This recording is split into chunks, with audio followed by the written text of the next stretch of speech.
Chapter 41. Causing Gossip. The princess raised her hand and a large steam carriage, marked with the royal family's crest, trundled over to them. "Your Highness and her esteemed guest, please allow me to assist you," the driver announced as he hopped down from his seat and swung out a set of steps before opening the door. Then Dominic helped the princess into the carriage, while the noble ladies waiting around for glimpses of the freshly washed guard officers swooned. The sight of them getting all worked up because a guard was a bit kind to someone was an entertaining contrast to the brutality of his day so far. But when the princess closed the door behind Dominic, she was all business. "What did you need me to know? I'm sure it's more important than getting to dinner in a hurry," she asked. "We found a goblin lord 2 days ago, leading a large team to ambush Eramo's village, and then just today, after the farms were attacked by hobgoblins, we traced the attackers back into the forest and found another group being led by an ogre," he explained. "Damn it! Where is the ogre now?" Princess Alexis asked, pulling a topographical map from her pocket. "It's dead. We managed to trip it and hack it apart. The guardsmen got off lucky. There were a lot of injured, but nobody died on that patrol. I can't be sure that is true for the other patrols in the region, though. There were countless goblins coming from that direction when I arrived here with the riders. The message that the riders were ordered to pass on was that the goblin hordes were mostly bypassing the town and headed straight for the city. That might not be news anymore since there are so many of them here, but with the timing, I doubt that wave will be the last of them," he explained. Princess Alexis nodded and held out the map. "Where did you finish off the ogre? And which farms were attacked?" she asked. "We finished the ogre about here? I'm not great with topographical maps, but the hobgoblins attacked a farm on this side of town, and we went straight into the woods, then turned toward the road at the first battle site. The team will have a full report for the guard with more details. My team showed up late." "And where is your team now?" Axel asked. "Back at the village. They grew up on the farms there, so they're staying to protect their homes. Not many of the locals can fight, and they've both got good magic weapons." Dominic shrugged. Alexis nodded. "That makes sense. Nobody wants to fight with the next town over when their own farm is exposed. It's not official, and I will deny if asked, but that's most of the reason that the gates were locked. If they let everyone head home, half the reserves and a good chunk of the guard would be gone, and who knows how many of them would be lost to goblin attacks along the roads to the nearby towns." The carriage made its way through the streets, and Dominic noticed that they weren't headed for anywhere that he was familiar with. It was an upscale area, but it seemed that they were taking an alternate route into the noble district to get to wherever the princess planned to eat. Then the carriage just kept going as the princess made notes on her map and Dominic rested against the wall, exhausted from the day's battle. He really needed to work on his stamina because combat was proving to be even more strenuous than the forge. The change of sounds from the bustle of the city to a suspicious silence brought him out of his reverie, and Dominic's eyes shot open to see Princess Alexis staring at him with a smirk on her face. "I was wondering how long it would take for you to notice. Welcome to the palace, Mr. Dominic. Don't worry about heading home for work in the morning. Pops is already here at the forges, and I will have rooms arranged for you after dinner." "Seriously? Is he chained to the forge or something? I can't see Pops willingly leaving his shop at the staging area on a day like this," Dominic joked. "It didn't quite come to that. I will admit that it might have come close to having to use force, but eventually a royal decree summoning him here to make gear for the palace guard was enough to get him to move. At least temporarily." Dominic frowned as he took in the princess features. Still stunningly beautiful with those sharp, almost elfin features, and a hint of a bruise along the jaw line. But there was not a hint of mockery or deceit in her expression. They really had gone all the way to issuing a royal decree to bring Pops to the palace. "Do I have to ask him how things got to that point? Or can you tell me?" he asked. Princess Alexis just shrugged. "All I know is that the royal armorer suddenly quit and left the city in the middle of the night the day before yesterday, along with a number of other wealthy crafters. The timing seems incredibly suspicious, but I prefer not to pass speculation, when it might have been another kingdom poaching them away. That happens more often than you might think when it comes to top craftsmen." The carriage came to a stop, and Dominic adjusted his hood before stepping out. It was a good thing that he did, as there were hundreds of upper nobility members standing around in the garden nearby, having some sort of party. "Why do you have your hood up?" Alexis whispered. "Have you forgotten that I have horns?" Dominic replied, then smirked as she froze in realization. "Maybe. Let's go inside a moment and I will get you a more appropriate hat." Even playing the mysterious sorcerer doesn't get you a pass to wear a hood inside the palace during an event. They stepped through the door, and Dominic was grabbed by a pair of strong but slender arms. "Princess Eleanor, it's good to see you again," he greeted the energetic young paladin. "I knew it was you. The whole palace is abuzz with the news that my sister brought back a date in what sounded suspiciously like Academy mage robes. And they say it was someone who she kills goblins with." Princess Eleanor giggled, then pulled Dominic's hood down. "Here I have a hat. I thought that this might happen, and everything else you were wearing is likely filthy right now. Stay in those robes, though, even though they're still a bit wet. We want to remind the nobles that you can kill them if they annoy the princess." Alexis thumped her sister on the head. "We are not encouraging them to think that Dominic will kill them on my behalf, no matter how annoying their sons are. They'll find out in the next day or two that he's the newly drafted royal smith's apprentice anyhow. You have a point. I need to get him more outfits if he's going to be around the palace all the time. If you haven't guessed yet, my father and elder brothers have assigned guards to keep me from sneaking out to fight." The last part was directed at Dominic, who was trying to fix the wide-brimmed hat over his head. Unlike the robes, it wasn't enchanted to automatically fit, and it wasn't designed to go over his horns, which kept making it slide up at the front. "That's no good. Here, let me adjust that." Alexis laughed, then slid the hat in place and fixed it with hairpins. "Perfect. It's not going anywhere, and after you wear it for an hour it will form to your head. New hats are like that. Now, let's rejoin the party," Eleanor explained. Chapter 42. Welcome Party. The two of them led Dominic back out into the party, where nobles were sipping wine and snacking on appetizers being passed around by the staff. Dominic was the center of everyone's curiosity, walking between Princess Alexis, who he had arrived with, and Princess Eleanor, who was known among the nobles to be a bit eccentric in her choice of friends. If both of them liked the strange man, then it didn't bode well for their son's chances to land a princess as a wife. Everyone knew that the line of succession was already secured, so the few remaining bachelors and bachelorettes could afford to be picky with their choices. But asking the nobles' eligible sons to be polite to some random sorcerer whose lineage they didn't even know, just to get close to the princess, was a big request. And the princesses knew it. Is the boy a commoner or a lower noble? Does anyone know where he comes from? I heard that he's a sorcerer, but that can't be right. We would know if there was an elder sorcerer in town with a son his age. The guests were whispering to each other as the trio entered the garden. An older woman came up with a very young boy to introduce to the princess, and Eleanor pulled Dominic back a step, forcing Alexis to let go of his arm and leaving her to face the noble alone. Dominic didn't miss the look that Princess Alexis shot her sister as her human shield was removed, but she greeted the woman with grace. "Duchess, how pleasant to see you again today. Might his be your eldest daughter, Molly?" Alexis asked, not so subtly insulting the masculinity of the boy brought before her. The woman giggled and covered her mouth. "Such a sweet talker you are. This is my youngest, Maserati. He desperately wanted to meet you today, and thank you for your valor on the battlefield." The effeminately dressed little boy couldn't have been more than about 8 years old, and looked completely star-struck at his chance to speak with the princess. He gave an elegant bow and smiled up at Alexis. "Thank you for saving our city again, Your Highness. Mother let me watch your heroics from the inner wall with her monocular, and it was so exhilarating." The boy gushed. The princess smirked at Dominic, then patted the boy on the head.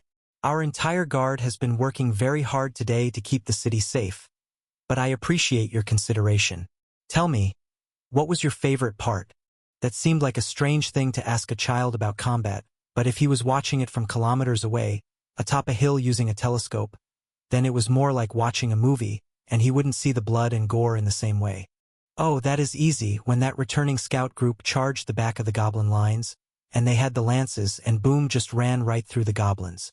I don't know what happened after that. I looked away, just in case, but the horses were all right, so I think they won. The boy replied. The princess nodded, not knowing the incident that he was referring to, but it sounded a lot like when Dominic and his group had arrived. There weren't many other times when someone attacked the back of the goblin lines today, as the invaders were all around the city.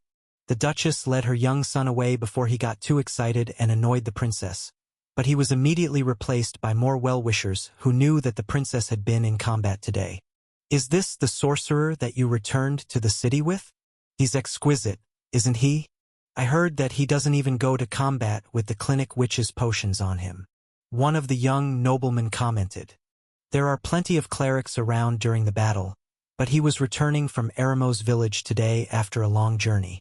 Might I introduce you to young Master Dominic, the apprentice to our new royal weaponsmith, and a leading candidate for this year's apprentice intake? Princess Alexis replied. The noble laughed, then paused and looked at the princess. Oh, that wasn't a joke? I just can't picture him inside a forge. What are the commoners thinking? Sending such a beauty to the forge instead of to a noble's bed to elevate their status. Surely, it wouldn't be an issue to have gotten him an engagement. Dominic wasn't sure if he should be offended or impressed by this man's boldness. Clearly, he had a very distorted idea of the common people's view of the nobles, but he said it with such confidence that Dominic actually felt that the noble believed he was paying Dominic a compliment. Plus, who would want to marry a noble just for a bit of status? People in the big cities smelled funny, and the forge was warm even without anyone in your bed. Don't let the small arms fool you. Magic users have their own ways of working the forge. Just look at the weapon on his hip. Princess Alexis suggested. Dominic reluctantly unclipped the sheathed dagger from his belt and held it flat on his hands for the curious noble to inspect. An uncommon magical dagger. Now where is the maker's mark? I hear. Dominic wavemates. My word. Perhaps he does belong in the forge. The noble gasped, then moved back from his close inspection of the workmanship. To think that an apprentice has skills and craftsmanship like that. No wonder your master was tagged for the position of royal weaponsmith. The young noble was pulled away by another conversation, and Dominic gave the princess a harsh look for exposing his skills before the trials. It wasn't unheard of for outsiders to simply go missing in the days before the selection. Don't worry about it. You are under the palace's protection as an intake candidate and Pop's apprentice now, so nobody will try to steal you away. Even an apprentice royal tradesman demands a level of respect from the children of the noble houses. It will most likely be you and Pops making their next set of equipment, after all. The princess chuckled. Ah, the greatest of leverage, the ability to control who gets properly armored. Dominic joked, causing Alexis to nearly choke on her drink. It's best not to joke about sabotage, she whispered. Who would do such a thing? I'm just saying that schedules are limited and certain projects are given priority. Dominic shrugged. Alexis laughed. That's the same thing that your master threatened the first time that we tried to call him up from the forge at the staging area. What can I say? I learned from the best. Princess Alexis smiled back at him. It's a good thing that with the emergency, they have moved up the intake trials for the craftsmen. We can't have the two top weaponsmiths finding ways to sneak out of the palace to work at a private toolmaker's forge again. Dominic shrugged. I make no guarantees for Pops. He's quite fond of his regular customers, after all. Chapter 43, Royal Palace Dinner. A bell was rung, and the party slowly moved inside to a large dining room. Dominic was seated toward the end of the table, across from a man in green robes with feathers on them, and a witch that smelled like medicine and strong liquor. The seat next to his was empty when he arrived, as was the seat at the foot of the table, which presumably was reserved for whichever noble was unlucky enough to end up at the tradespeople's end of the table. Dominic had no idea how such functions worked, but when Pops was escorted to the seat next to him, leaving only the foot of the table open, he began to relax. It's good to see you again. I would have ended up at the forge if the princess hadn't found me on the way into town. The neighbors have instructions to send you here if they see you. I'll let them know tomorrow that you made it home safe. How was your first trip as a smith? He asked, smiling beneath his thick beard. Other than being attacked by goblins constantly, even when having breakfast at the local Crusaders' family farm. Not bad. I learned a few useful things about the steam carriages that I didn't know before. Dominic replied with a smile. The witch nodded in agreement, while the man with the feathers only looked concerned. Attacks, you say? The animals spoke of unrest. Perhaps it will reach here soon, he commented. Dominic nodded non-committally. If he didn't already know the city was under attack, there was no point in telling him now. The old witch gave him a motherly smile. I remember my first trip outside my home coven. We got rained on for 10 straight days, and when we got to the village that was supposed to be buying our medicine, the river had broken its banks and the whole place was flooded. 10 days. 10 whole days we walked to bring medicine to a town that didn't even exist anymore. But lucky for us, the refugees brought the same sickness to the next town over, and they still needed the potions. The oversized chair at the foot of the table was pulled out, and an aging noble with scars all over his hands and face from a lifetime of combat took his seat. Pops cleared his throat.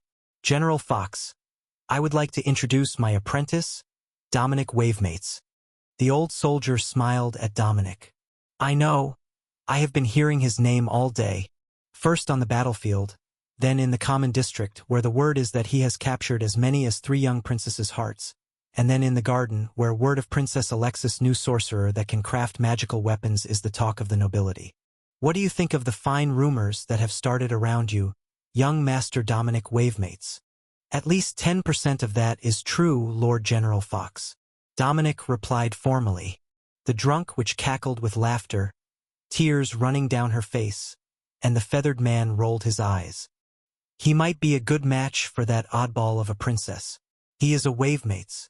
The man snorted with derision, subtly mocking Dominic's presumed connection to the fallen royal family of Wavemates. Come now, Oracle.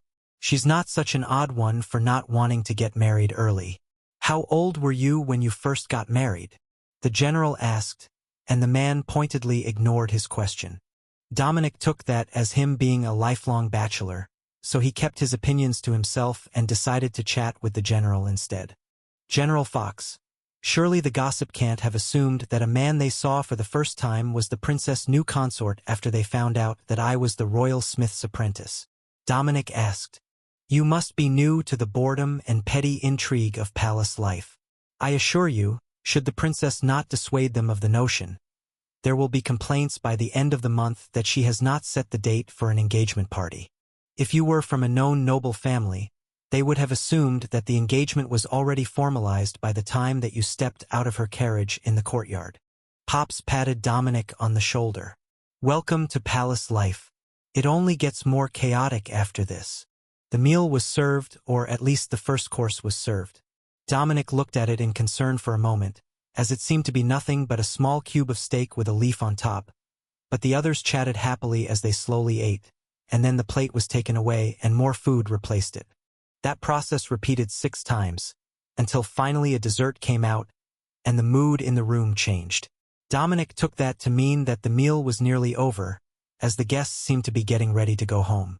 So, is it time to head to the forge and see the rooms I've been assigned for the intake trials? Dominic asked Pops after the 2 across the table from them had left. The forge? Oh, are you in for a shock? The royal forges are used by all of our smiths and metalworkers. Nobody lives in them. Your room is somewhat closer than that. The general laughed. Pops got to his feet and pulled back Dominic's chair for him, while the general straightened his coat. I will escort you, as the princess seems a bit preoccupied, he teased. I suspect that having the princess in my personal rooms might be a bit more scandal than the royal family is ready to deal with today. Dominic laughed. Pops snorted in amusement and shook his head. There is much worse going around the scandal mill every day, most of it untrue. Just the other day, there was a rumor that one of the Arcane Academy precepts had been buying his grades from the headmaster. If it were true, both of them would have been ejected from the academy and banned from the city. A princess dating a sorcerer is a small thing in comparison. In fact, it's not even unlawful. The walk down the halls was a short one, and then the general indicated a room to their right. These are the rooms for the royal weaponsmith. I will accompany you in if you don't mind. I am looking forward to your expression. Pops opened the door, and a luxurious sitting room, complete with a small library and a drafting table, appeared in front of Dominic's eyes. It was incredible, a single room with more knowledge than he had ever hoped to see at once. The dining room is to the right. The master smith's rooms are to the left, 4 rooms in total, each with their own en suite facilities, in case he has a large family. Then, if we head through the hallway, straight ahead is the servants' corridor to the kitchens, and here is the cleaning supplies closet and finally the apprentice quarters. Fully soundproofed, for the days that your tasks take you late into the night to complete. The general explained the layout as he led the way down the narrow corridor, carved from well-polished stone, but completely bare of ornamentation, unlike the opulent main room. The room was 4 meters by 6, simple, with a bed along one wall. His inventory cube had been set on top of the blanket, and a simple chest sat at the foot for personal belongings. The rest of the room consisted of a small magical forge, a workbench with a collection of dusty tools, and a small door that seemed to lead to a water closet and shower. Not bad at all. It's got its own forge and shower. Plus, my room is nearly as large as the front store at the old forge. We're moving up in the world, Pops. Dominic laughed. The general smiled at his excited expression. Now that's what I was hoping for. Not jaded by the world. Just wait until he finds out that the royal smiths, even the apprentices, have access to uncommon magical weapon recipes. If you're lucky, you might even score an armor recipe from the new armorer's apprentice. They usually like to trade so that they can diversify their skills. You're still a probationary apprentice until you can pass the intake, but as the royal weaponsmith's existing apprentice, you get all the privileges of a royal apprentice in advance. Maybe living in a palace isn't all that bad. There are all sorts of chances to learn, and it even smells better here than it does in most of the city. Dominic agreed. There are no coal-fired vehicles allowed within the palace confines, and that helps a lot.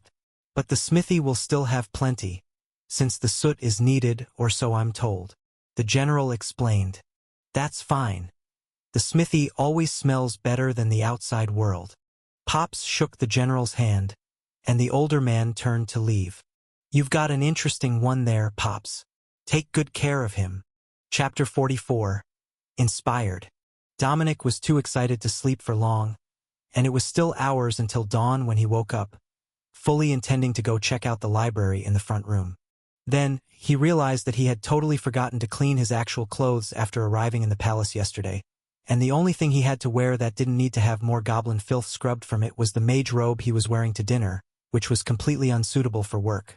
There might still be some clothing from the last few hours' worth of drops, though. At least he hoped there was. He hadn't actually been paying much attention, just stuffing every magic item he could get his hands on into the cube. Even if it was a poor-quality magic shirt and pants, he could wear them until he had time to scrub his usual outfit. But when he opened the inventory cube, Dominic got a real surprise. There was a large box in his inventory that definitely hadn't been there before, marked with the royal family's crest. Carefully, he took it out in case it was too heavy to hold, and set it on the floor. Inside, the box was filled with leather and cloth. 2 new sets of casual clothes suitable for the forge, emblazoned with the royal crest, marking him as an apprentice under their employment, plus a long leather coat for working around hot metal, and 3 elegant mage robes plus a cloak with no hood that would be suitable for dinners and other occasions around the palace. Why they didn't think that he should be dressed in a suit was a mystery to Dominic, but he really didn't know enough about royal etiquette to know if being a sorcerer meant that he should be wearing robes as formal wear. It's not like being part dragon was a profession. Or, if it was, Dominic had never figured out how to monetize it. Every item had the same crest on it, so they must have been a formal uniform of sorts for the staff, but they were all beautifully made by the royal staff tailors. The rest of his clothes had been meticulously scrubbed clean and folded in a simple bag. Even the drop items from the goblins, which were always filthy when you got them, had been laundered. Dominic was briefly outraged that someone had gone through his belongings. They didn't appear to have taken any of his scrap parts or mana cores, though. So, Dominic made a mental note to apologize to whoever had to clean the rags that the goblins dropped. At the very least, he did have clothes to wear to work today. Once he was showered and changed into his new uniform of black pants and a buttoned shirt that was definitely going to be annoying under his apron, Dominic headed for the library to see what he could find before Pops woke up and told him where to find food. The library shelves were carefully organized by weapon types, with the scrolls sorted by item rarity within the shelf. The common items began around waist height to just over Dominic's head, and then the uncommon ones were at the very top of the shelves. They should have a rare item scroll or two here somewhere, he was certain, but they were likely locked away in the master's room, and inaccessible to anyone who might happen to make it into the main area. But the uncommon magical item plans were still plenty for Dominic. He had a total of 3 blueprints in his inventory at the moment, and only 2 of them were weapons. Plus, it was a revolver and a gunsword, both of which were specialized weapons that most of the guardsmen didn't use much. If he was going to impress whoever was doing the intake, he needed something more practical. So he started with the most obvious, the uncommon quality broadsword. That should be the mainstay of the royal guard, he assumed. Most of the guards used a broadsword and a spear as their primary weapons during the battle against the goblins, so those would be his priorities today. The details for making an uncommon grade blade were surprisingly easy. The blade itself was essentially the same as Pops had taught him to make any other blade. And then there was a single circuit that should be etched into the blade to draw mana to it and charge the magical crystal in the hilt. That was it. Just a simple Magitech circuit with a few branches to keep the edge strong and sharp, as well as integrating the socketed enhancement gem in the hilt. The more he looked at it, the better he understood the circuit, and the more clearly Dominic understood that it was no different from making a light turn on from a battery, except that the battery in this case was wireless and magical. He had learned that as a child, and with years of repairing other people's junk for spending cash, he understood far more than most about how the circuits needed to line up in order to function, and what some of the most obvious ones did. Daydreaming about new magical weapons, and a glorious life recognized as a great arcane engineer, he began to draw out plans for new weapon designs in the notepad as his mind focused on understanding the magical pathways that made a Magitech weapon function. Dominic didn't realize that he had gotten lost in his doodling, drawing in one of the fresh notebooks, trying to improve the design of the broadsword plan that he had found, until Pops woke up and greeted him. "It looks like you've gotten ahead on your coursework already.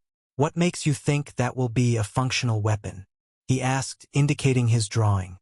"Well, it's the simple circuit from the uncommon Magitech sword here. That's nearly impossible to mess up. But that seemed a bit boring, so I added a layer of energy shielding, the same sort of solid energy barrier that is used for security doors. In theory, it will extend from a short sword to a broadsword with a bit of mana. The inscriptions are still in place, and it's a simple bit of magical circuitry, so I think it should still create an uncommon blade," Dominic explained, hoping that his idle ideas wouldn't get him in trouble first thing in the morning. "And how are you going to keep the energy field from breaking the first time it hits something?" he asked. "Still working on that part. I know an armor recipe, and it's got a magical rune and circuit in it to enhance durability. If I add that here and here on each section, it should activate with the blade extension and make it durable enough for actual use," he suggested hopefully. "All right, after breakfast we will go to the forge, and you will try out your plan so you can see whether you are right or not." Pops agreed. "Or you could tell me now, and I could fix it before I get to the forge and make a fool of myself." Pops laughed and shook his head. "No, you need to actually make your plans, or you won't truly understand the practical matters of making a complex Magitech weapon. It's all part of the learning process." Apprentice Dominic. Chapter 45. Growth Rate. Breakfast was brought to them by ringing a bell marked "Kitchen." Pops pulled the string, and a few minutes later a preteen girl in a maid outfit rushed in pushing a cart with 2 trays on it. "Good morning, Master Smith and Apprentice Dominic. Your meal is served. Oat porridge and toast with dried fruits," she offered, then set the plates on the table and rushed away. "There is water and tea in the kitchen there. Brew us a pot, would you? It's an apprentice's job to have the tea ready in the morning," Pops informed him with a serious look. "Got it," No more ale for breakfast. I'll have the tea ready every morning. Dominic agreed. Pops laughed and poured himself a pint of ale from a keg in his storage item, then sat down at the table and uncovered his plate. No more breakfast ale for you. And only one for me because the tradesmen here are sticklers for the rules, and it wouldn't do to show up to work smelling of drink. He joked. He was also dressed in a uniform outfit, but much fancier than Dominic's, with actual gold thread and bronze ornaments attached to it, compared to his completely plain outfit. First things first, though. You need to wear your trade skill core in the open while you are in the forge. The heat won't hurt it, and the rules demand that everyone proves their skill on demand. Where do you have it now? Pops asked. In the pocket of my apron. Dominic shrugged. Nothing he wore while working had sockets. It was all disposable other than the apron, which didn't have any adornment. I thought it might be something like that. Here, I bought you a tradesman's bracer set. Put the blacksmithing core in one, and if you've got another gem attuned, stick it in the other. He instructed. Dominic took out his blacksmithing core and the Magitech orb of minor skill gain rate increase that he had gotten from Bella as part of the price for the mana revolver. I should likely level these up a little bit. I've got plenty of goblin cores, but I was saving them in case I needed them to craft stuff. I could likely use half of them to get some levels on the gems. Dominic suggested. What sort of trip did you have that the blacksmith ended up killing goblins? I swear that we went over this. Pops asked. It was chaos. Everywhere we went, there were more of them. But I also went out hunting once with the guards and some friends I met in Eramo's village. And then there was the defense of the farms when the hobgoblins led an attack. So in all, I've got like 40 cores. Dominic shrugged. Pops laughed and patted him on the head, squashing his hair flat. That's more than enough to get you some respect for your skills. It looks like your trade skill core is already up to Apprentice 3 and growing well, but a bit of a bump to Apprentice 5 would put you in the ranks of senior apprentices, and halfway to being able to challenge the advancement to journeyman. I'll let you keep your secret on how you managed to get the core to level up twice in the same week when you didn't know any recipes at all and only one forge rune, but you should put at least one level into that trade skill core. All right, let's see how it goes. Dominic agreed. This would be the first time that he had ever performed the process of transferring the magic from one core to another or to a Magitech item, but in theory it was simple enough. Hold it in your hand and focus the energy on the destination. Dominic focused on the first of the goblin's mana cores and pushed the magic out of it into the trade skill core. A hint of magic flowed through him from the enchanted gem, giving his mind a hint of the knowledge that Pops had embedded inside. That was what he was after, so he continued the process, going through 3 of the cores before he managed to get it to level up, and then another 12 to get it to level 5. That solidified a bit more of the crafting knowledge from the trade skill core in his mind, and left the trade skill gem just a bit brighter and a bit lighter yellow than it had been. As Dominic's skill as a blacksmith advanced, the color would slowly go from a flickering yellow to a solid and bright yellow, then gain flickers of blue as he advanced through the journeyman ranks. When he reached the entry to Master Smith, it would have advanced as far as it could, and from there on it was up to him to craft a masterpiece item suited to his trade skill to accept the knowledge of a master artisan. Pops had hidden his masterpiece for years, pretending to still be a journeyman, but in the end, nobody had believed that he hadn't advanced, and now he had been recognized as the Royal Master Weaponsmith. At Apprentice 5, Dominic was halfway through the apprentice rank advancement, which got exponentially harder with every step. Good training could get you through the early stages with relative ease, and Dominic's luck at getting a rare blueprint had made that process incredibly quick, but there wasn't much now that would accelerate the process like that again. Another rare recipe would help, but not as much as the first.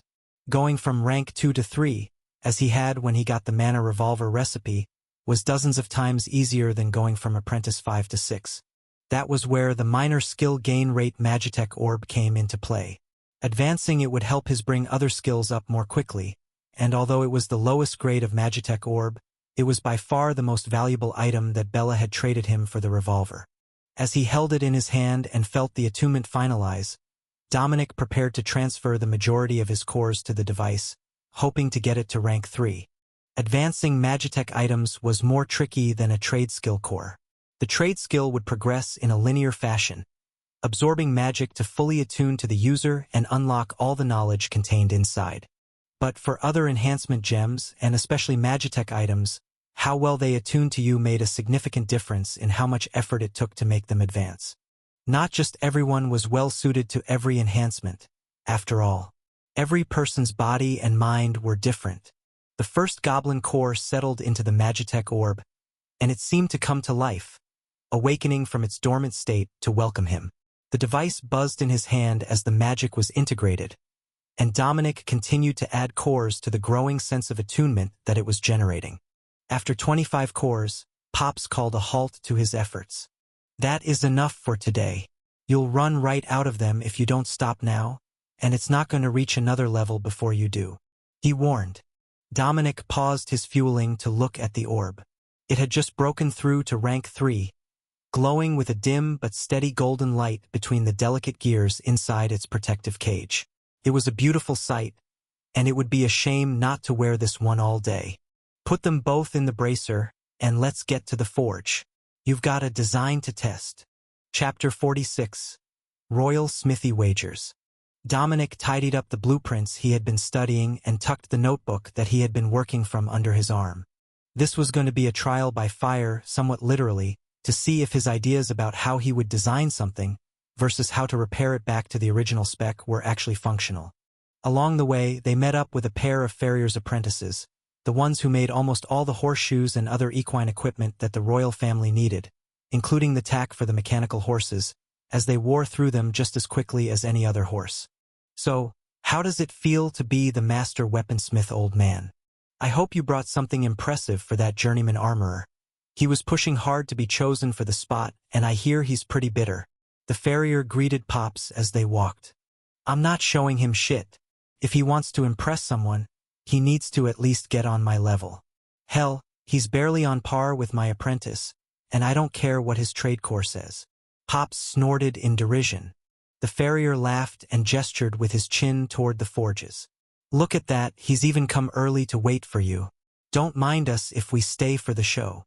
The portly man standing by the door sneered as he greeted them. "Well, look what the gutters coughed up. Finished slumming it with the gate trash?"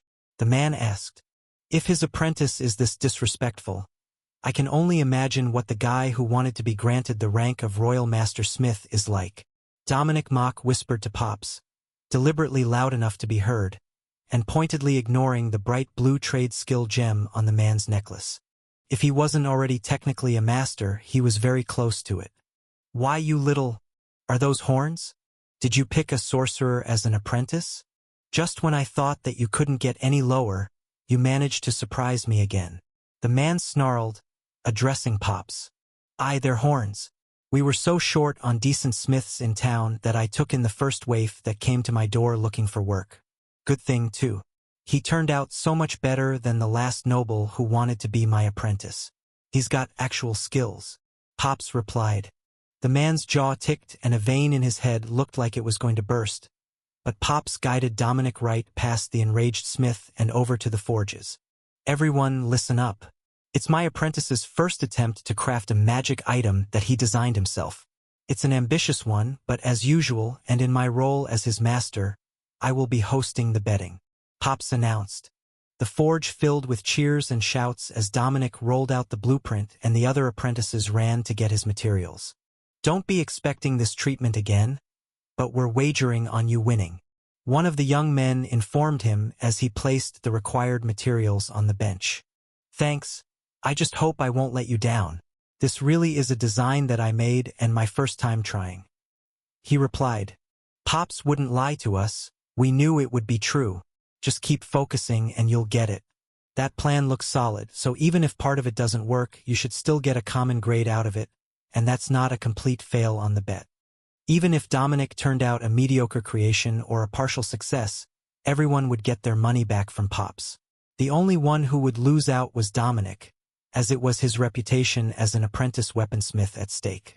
A weaponsmith about to be judged by his journeyman peers during the official apprentice selection, which was clearly riding on his ability to succeed with an unknown blueprint of questionable quality.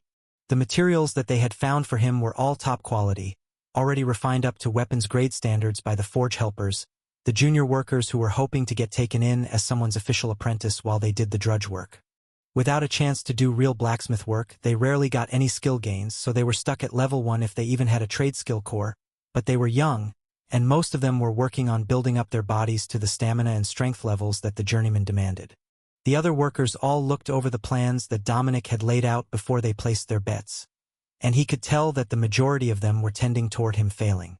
The project was considered too ambitious for an apprentice to take on, especially with the magical barrier that was created solely by the Magitech circuitry. Normally, the life of a smith was very direct. They were born from a family of smithy workers, they got a job with the smithy, they got an apprenticeship in the smithy, and that was that. Most of them were barely educated enough to read the blueprints, and the number of them who were familiar with Magitech device design and repair without going to the artificer's school was close to zero. In a way, that was Dominic's greatest advantage, and today it was the unknown factor that he hoped would sway the betting toward him not owing Pops for a huge gambling loss. With that in mind, Dominic got the metals into the forge to soften while the forge workers operated the bellows. "How about we make a proper bet?" the journeyman armorer suggested to Pops. "Oh, what would you like to wager? How about we go for a month's wages? Make it count for something," he offered. Dominic could almost feel Pop's smile as he looked at the antagonistic armorer before agreeing. "You've got yourself a deal." Then Dominic dug out the circuitry shapes in the sandpit by his workstation, where the bronze would be poured to create the rough outline of the magical circuit.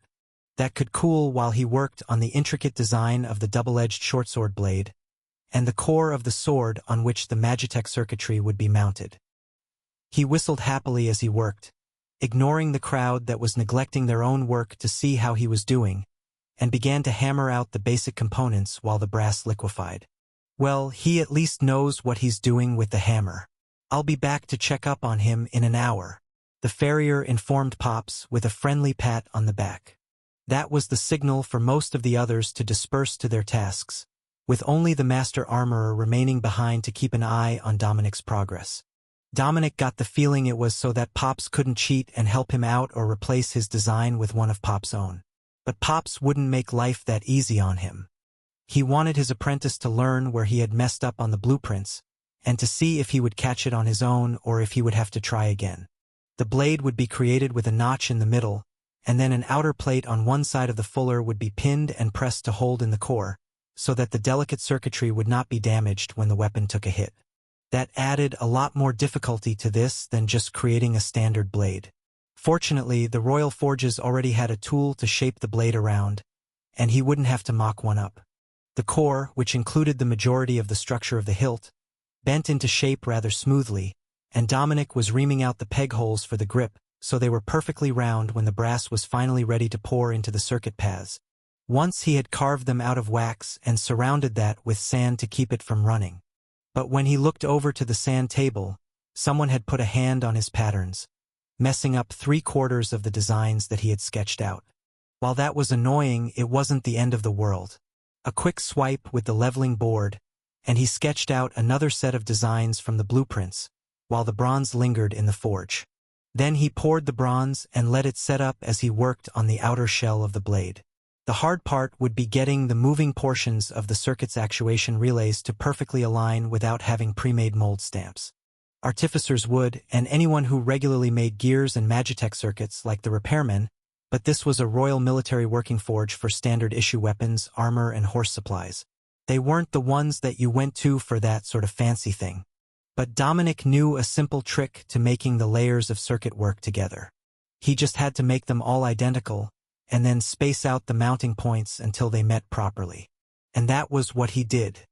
He lined up all the layers of thin brass so that they met perfectly, then center punched the marks for the holes in the frame that would slide into the center of the blade to mount the pins. Drilling hot metal wasn't all that hard, and the forge here had outstanding tools, which had Dominic looking over his assembled weapon by lunch. He had made one minor mistake as he created the circuit. The original design would have only enhanced the durability of the outer shell, not the interior magical workings. If the blade was used, the thin brass would warp the first time someone blocked it, or the blade hit a solid object. Something like ogre armor. Fortunately, he had noticed in time to make the corrections, so he could pretend like he hadn't come within minutes of creating absolutely useless decorative trash. All that was left was to inscribe the final magical pathways into the circuits, then attach a gem of some sort to either give it an enhancement or hold the potential for a spell to activate with his own mana. He had designed the hilt to hold a spell gem, but he didn't have any unaligned gems of his own. A minor oversight on his part. So, the gem was the only thing that he didn't have available. There wasn't one in the pile of stuff that the other apprentices had assembled, and he didn't see any of them around in the supply room. In fact, there likely weren't any, as they were a precious resource for everyone, and only the Magitech orbs could be created. All forms of gems had to be obtained from the monsters or mined, cut and polished. He would have to figure that out later, and for now, Dominic would just crush a monster core over it, the way that they had done for the first weapons creation lesson at Pop's Forge, and hope that it turned out for the best. That was the best plan that he could come up with. Adding a crushed goblin core and a load of mana, with the durability and energy barrier Magitech circuit, should be enough to make this blade an uncommon magic blade, even without a gem attached. A few final touches to the Magitech circuitry engraved between the blade and the gem mount, and it was time for the moment of truth. The armorer whistled loudly as he was finishing the carving, nearly making Dominic scratch the last line improperly, and everyone gathered around him. Dominic carefully ground a core from one of the hobgoblins into dust while the blade heated, and then hesitated. Everyone knew he was a sorcerer, so maybe he could use the dragon fire to make a better demonstration piece? It would definitely win the bet. But he really didn't want to show off that particular ability in public. Wiz's family seemed reliable, and he trusted them, or at least their rural location, to keep the important parts to themselves. But he didn't know anyone here but Pops, and he had only ever heard how treacherous the palace culture was. Perhaps it was better if he didn't show off any unusual skills. The blade was up to temperature to add the core dust, and as Dominic sprinkled the core dust, he added a pulse of magic, which turned the blade shining silver. Dominic focused on sending mana through the circuitry as the blade's creation finished, and the blade lit up with a solid red energy barrier as it flicked from inert to active and back again at his directions. Rare item created. Energy Sword of Rage. Level 4 enchantment. Grants the user 4% strength while in combat. Added damage and durability. Having the trade skill core on his wrist where he could see the notifications within the gem made life so much easier. Chapter 47. George isn't happy. You've got to be kidding me. The apprentice designed and crafted a rare Magitech weapon? Oh, George will be so pissed. Dominic heard someone mutter. George, the journeyman armorer with hopes to be the Royal Forge's new master before Pops was called up, was not impressed at all. There is no way that he made that on his own. I don't know how you did it, but you have cheated, he insisted. A few of the other smiths laughed at him, and an old man with skin nearly as dark as the coal they used to increase the carbon in the steel thumped George on the head. You think they fooled all of us? I've been watching as well, and I saw the boy improvise when he realized he had messed up the plan. Unless they're secretly psychic, you lost fair and square. Now pay the man and take it as a lesson not to be stupid in the future. The master armorer insisted. George reluctantly pulled a bag from his inventory item, a fancy golden rectangle that hung off the side of his belt. So, what do you plan to do with that now that you've made it? Pops asked, while gesturing to Dominic's new sword. Well, it's nice and light, so I had considered stabbing something with it, but maybe I should trade it for good stuff. Dominic shrugged.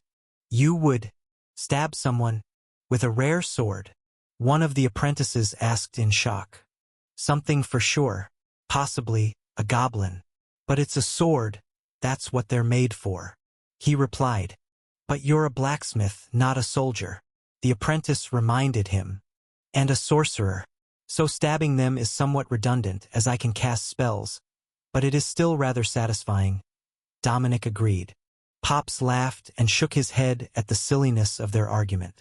Both of you have work to do, but if you don't want to keep that blade, I can have it sold to someone who needs it, Pops suggested. The other apprentices gave Dominic envious glares. Nothing that they made belonged to them, it was all the property of either their master or the Royal Forge. But that didn't hold true for rare magical items. They didn't come about often, so the royals only demanded a cut of the sales price for the ones made in their forge. I have the recipe. I can always make another. However, right now, I need enhancement gems or Magitech orbs to help with my skills and my spells. Dominic explained. Do you think it's so easy to just make a rare magic item? One of the other apprentices asked. The recipe is right there. I don't see what the problem is. Why not ask your master if you can make one as well if you're hard up for cash? Dominic asked. It was only natural. If you had the skills to make what people needed, you made it and you traded it for what you needed. However, Dominic was not human, and the way that he imbued the weapon with mana as the mana core dust was absorbed into the blade was not something that your average human could do. Dominic could do it and Pops could do it, but they were both born with magic. Other than the two of them, there might not be another in the forge who could actually use that technique. In short, no. The apprentice couldn't simply make one for himself, even if he had the plan in front of him. The apprentice laughed ruefully, while a journeyman came over with a set of materials in his hand. That's an excellent idea. All the apprentices will spend the day recreating those blades for sale or distribution. If there is a rare item created, the apprentice will get the full creator's cut of the funds. The journeyman weaponsmith announced. Pops chuckled and placed a crude drawing in front of Dominic. This is what you're doing today. I want 50 enchanted spearheads out of you before you return to your room tonight. Lunch will be served soon, and dinner comes straight to the forge. No need to waste time going anywhere. The smug dwarf informed his apprentice with a demanding look that promised that Dominic was not getting out of his daily quota of work, even if he had one Pops a couple of extra months' salary. Dominic got the iron for the spearheads, and then realized that he had no idea how he was supposed to enchant them without using up all of his own cores. Hey, are there more mana cores here somewhere for the regular weapons? Pops wants enchanted spearheads, he asked. The apprentice beside him shook his head. The best we've got are the enchanted oils from the alchemists. Dunk the annealed and glowing spearhead to temper it, and it should absorb a bit of mana from the oil. If you've got fresh oil, it's usually about a 50-50 whether it holds a common enchantment. So that was how they were doing it.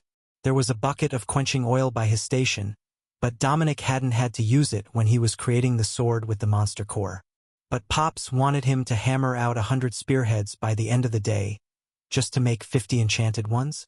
That was plain unreasonable. Well, he could just cast them and then forge an edge, but that was liable to introduce bubbles and make for crappy, brittle metal compared to Pop's usual standard of work. It might be the only way to finish, though. So, he took one of the half-completed spearheads from an unattended station and pressed 10 molds into his sand table, then returned it and got to work. The forge workers had metal already heated for him, sitting in the forge waiting for him to get to it, and Dominic gave them a polite bow. As we said, don't count on it, but you won us a bunch of money today, and we're feeling generous. The boy whispered. Dominic poured the first 10 spearheads, and waited while they cooled in the wet sand enough to begin to work with. Then he took a punch to cut notches and hammered the first one into a nice serrated edge that would cause a savage wound both going in and coming out. Then he hammered the leading edges to a wedge shape for the cutting edge. After that, he just had to use the rasp and file the spearhead to a decently sharp surface, and Dominic sighed at the slipshod workmanship. The magical upgrade would have to compensate for the fact it was not pretty. After grabbing a spear handle and hammering the cupped portion of the spearhead into notches cut to hold the head in place, he noticed that much of the hobgoblin core dust he had crushed was still in the crucible. He had some regular goblin core dust as well, which he took from his inventory cube and dumped into the oil to make room for the hobgoblin core dust in its container. Then he infused the oil with a bit more mana, giving it a shimmering glow, before he dunked the spearhead in it. Uncommon weapon created, brutal spear, his trade skill core flashed. Dominic smirked at the success of his crafting hack and began to hammer another one into shape. It would take hundreds of dunks to wear out that shimmering oil, he just needed to add mana. Maybe being a sorcerer really was suited to the job of a weaponsmith. He used the tongs to pull another one from the sand and pounded it to shape, then repeated the process. Uncommon weapon created, brutal spear. Finally, Someone noticed what he was doing as he was finishing the third one. "Journeyman Jones, the new apprentice is glitched," he shouted. A middle-aged man came over and watched Dominic hammering out a strangely vicious spearhead, then mounting it to the shaft before tempering it in the enchanted oil. Common weapon created brutal spear. That time he didn't add more mana to the mixture, but it still turned out a fairly decent result. That seemed to be the great difference between crafted items. He could innately use magic, Pops could use magic, but very few others could without relying on the spell gems or magitech orbs, which did them no good here, unless they had a spell gem designed to add mana to an alchemist's oil-based potion. "Are you in a rush to get something done, Apprentice Dominic?" the journeyman asked. "Pops says he wants 50 of these enchanted before bed. I'm assuming that means just pound them out to a common grade magical item or better. Or am I supposed to be making them all uncommon? Because that sounds like a real pain," he replied. The journeyman laughed. "Go ahead then. If you think you can get 50 enchanted spears done and still make it to bed tonight, I wish you the best of luck." Chapter 48. Dominic Spears. When Pops woke up the next morning, the first thing he did was to check the apprentice quarters to see if Dominic had made it to bed or if he was still working.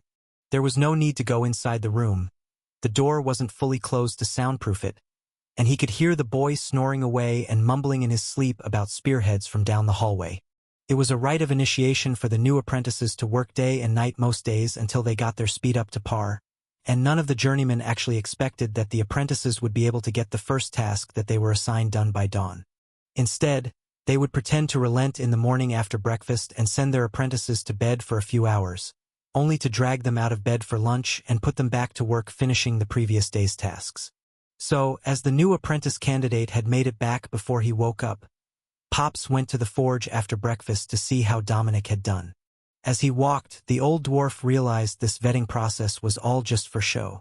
There were no other weaponsmith apprentices in the forge for the intake exam. There were farriers, one armorer, and a number of other trades, but no other weaponsmiths. How could Dominic lose a contest when there were no other competitors? The palace had tricked them into a guaranteed placement. The royal family knew his personality well enough to know that he wouldn't simply abandon his apprentice once they were already settled in here. Pops strolled into the forge, where he was met with a round of thunderous applause, and a line of smithy workers forming a walkway to the workstation where he had left his apprentice working last night. The first thing that he noticed when he arrived was the sand table that had been set up to make spearheads 10 at a time, and the row of forge tools carefully rearranged on the wall in the order that they were needed to craft spears, instead of the standard order that they had been in the day before. Then he saw the bundle. 50 spears, tied together in a bunch, like a sheaf of wheat. "Where are the failures?" Pops asked as he took in the workstation. "There aren't any." He worked until the small hours of the morning, but he didn't fail a single spear. "They are all right there," one of the forge workers informed him. "Were you on night shift?" Pops asked. "I was, but you can ask Journeyman Deckard as well. He was on this side of the forges all night overseeing the other apprentices who had work to do, and he saw everything." Naturally, most tradesmen would take the word of a journeyman over that of a forge worker, but Pops just nodded. He had somewhat expected this, and the boy's reputation would be ruined if the others found out that he'd lied to the new master weaponsmith. Pops opened the bundle and spread the spears out along the wall. Nice uniformity. A bit of an odd stylistic choice, but they should be combat effective. Perhaps that is part of the secret to his success. 2/3 are uncommon. That's highly unusual for an apprentice. "Where is his oil bucket?" Pops asked. "I believe he took it with him, sir. Something about it being a lucky bucket," the forge worker replied. The other smiths laughed at that. Superstition among craftsmen was pretty common, and he wouldn't be the only one that had a lucky tool that they used all the time, though none of them had heard of a lucky oil bucket being blamed for their success. The journeyman who had been on duty for the night shift tilted his head toward the row of spears. "I must say, for a first day at the forge, he certainly made a good impression. Once he attunes more closely with that blacksmithing core, he's going to be a monster. If I didn't know better, I would swear that he was cheating somehow." The forge attendants nodded in agreement, while one old master chuckled quietly to himself in the corner, where he was etching ornate pins striping into a piece of plate mail. You lot didn't notice at all, did you? Of course, the sorcerer was cheating. Why would he not cheat? The assignment was to make 50 magical spears, not to make life as difficult as possible for himself. The old man quietly muttered to himself. The armorers near him all turned to catch his words. The old man always had good advice, but he hated people, so he rarely talked to them directly. Armorer, what do you mean by cheated? Did he not make the spears himself? One of the other weaponsmiths asked.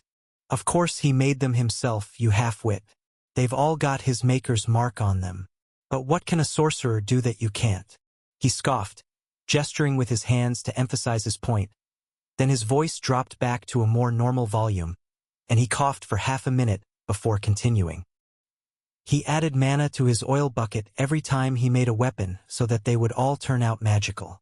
How did you watch him all night and not figure that out? Perhaps you spent too much time staring at his horns instead of his hammer? If you weren't so damn stupid, you would have been a journeyman by now. The old man ranted.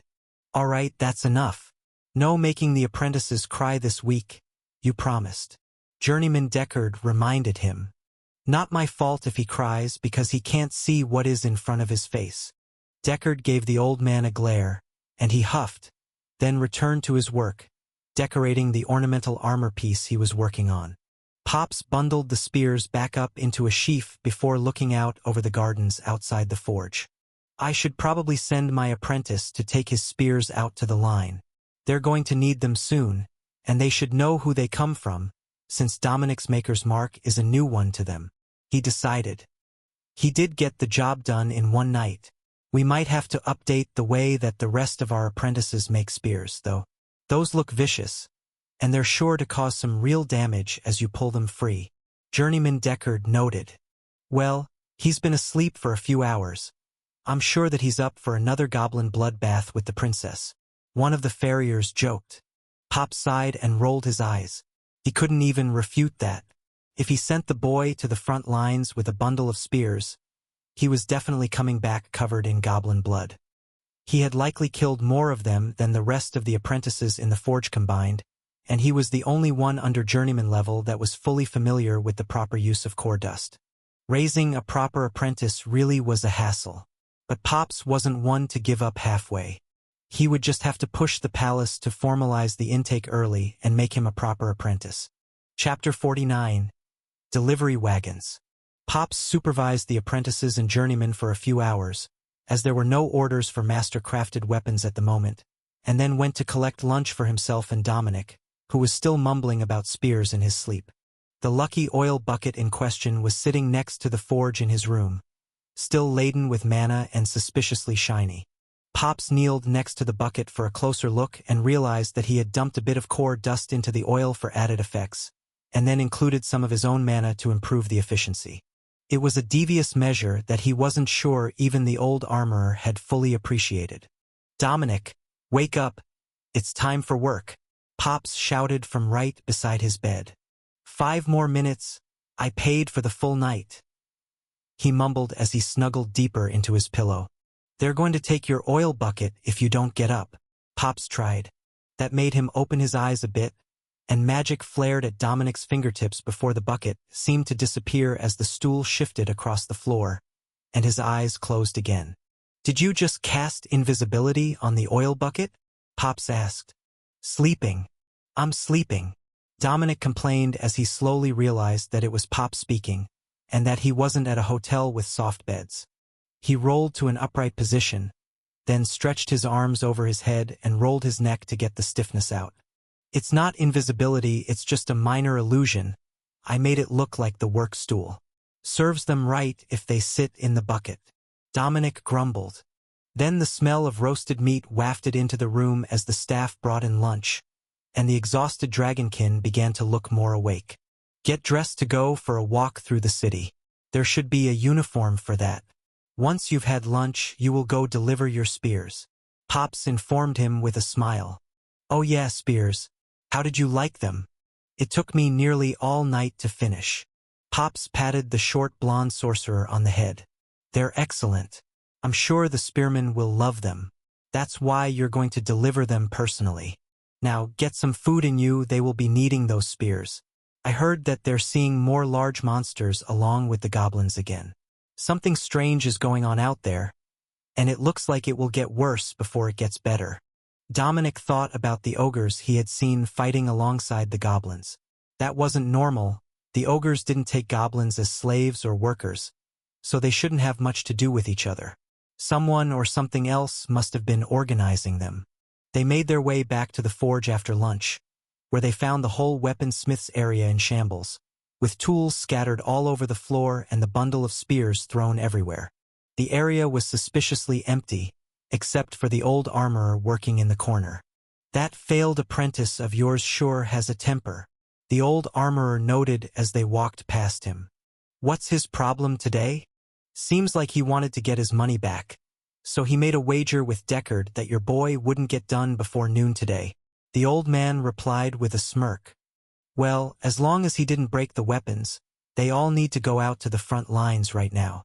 Pop sighed. Nah, he wouldn't go that far. He didn't have the guts to get written up by the Lord General for damaging Royal Guard property. So he just made a mess and stormed off. If you see him, tell him that Deckard is looking for him and wants his money. The old man added. Will do. Dominic, collect all your spears and get them to the front lines along with any other enchanted weapons that the apprentices turned out last night. The ones from the journeymen will be brought to the guard officers here in the palace.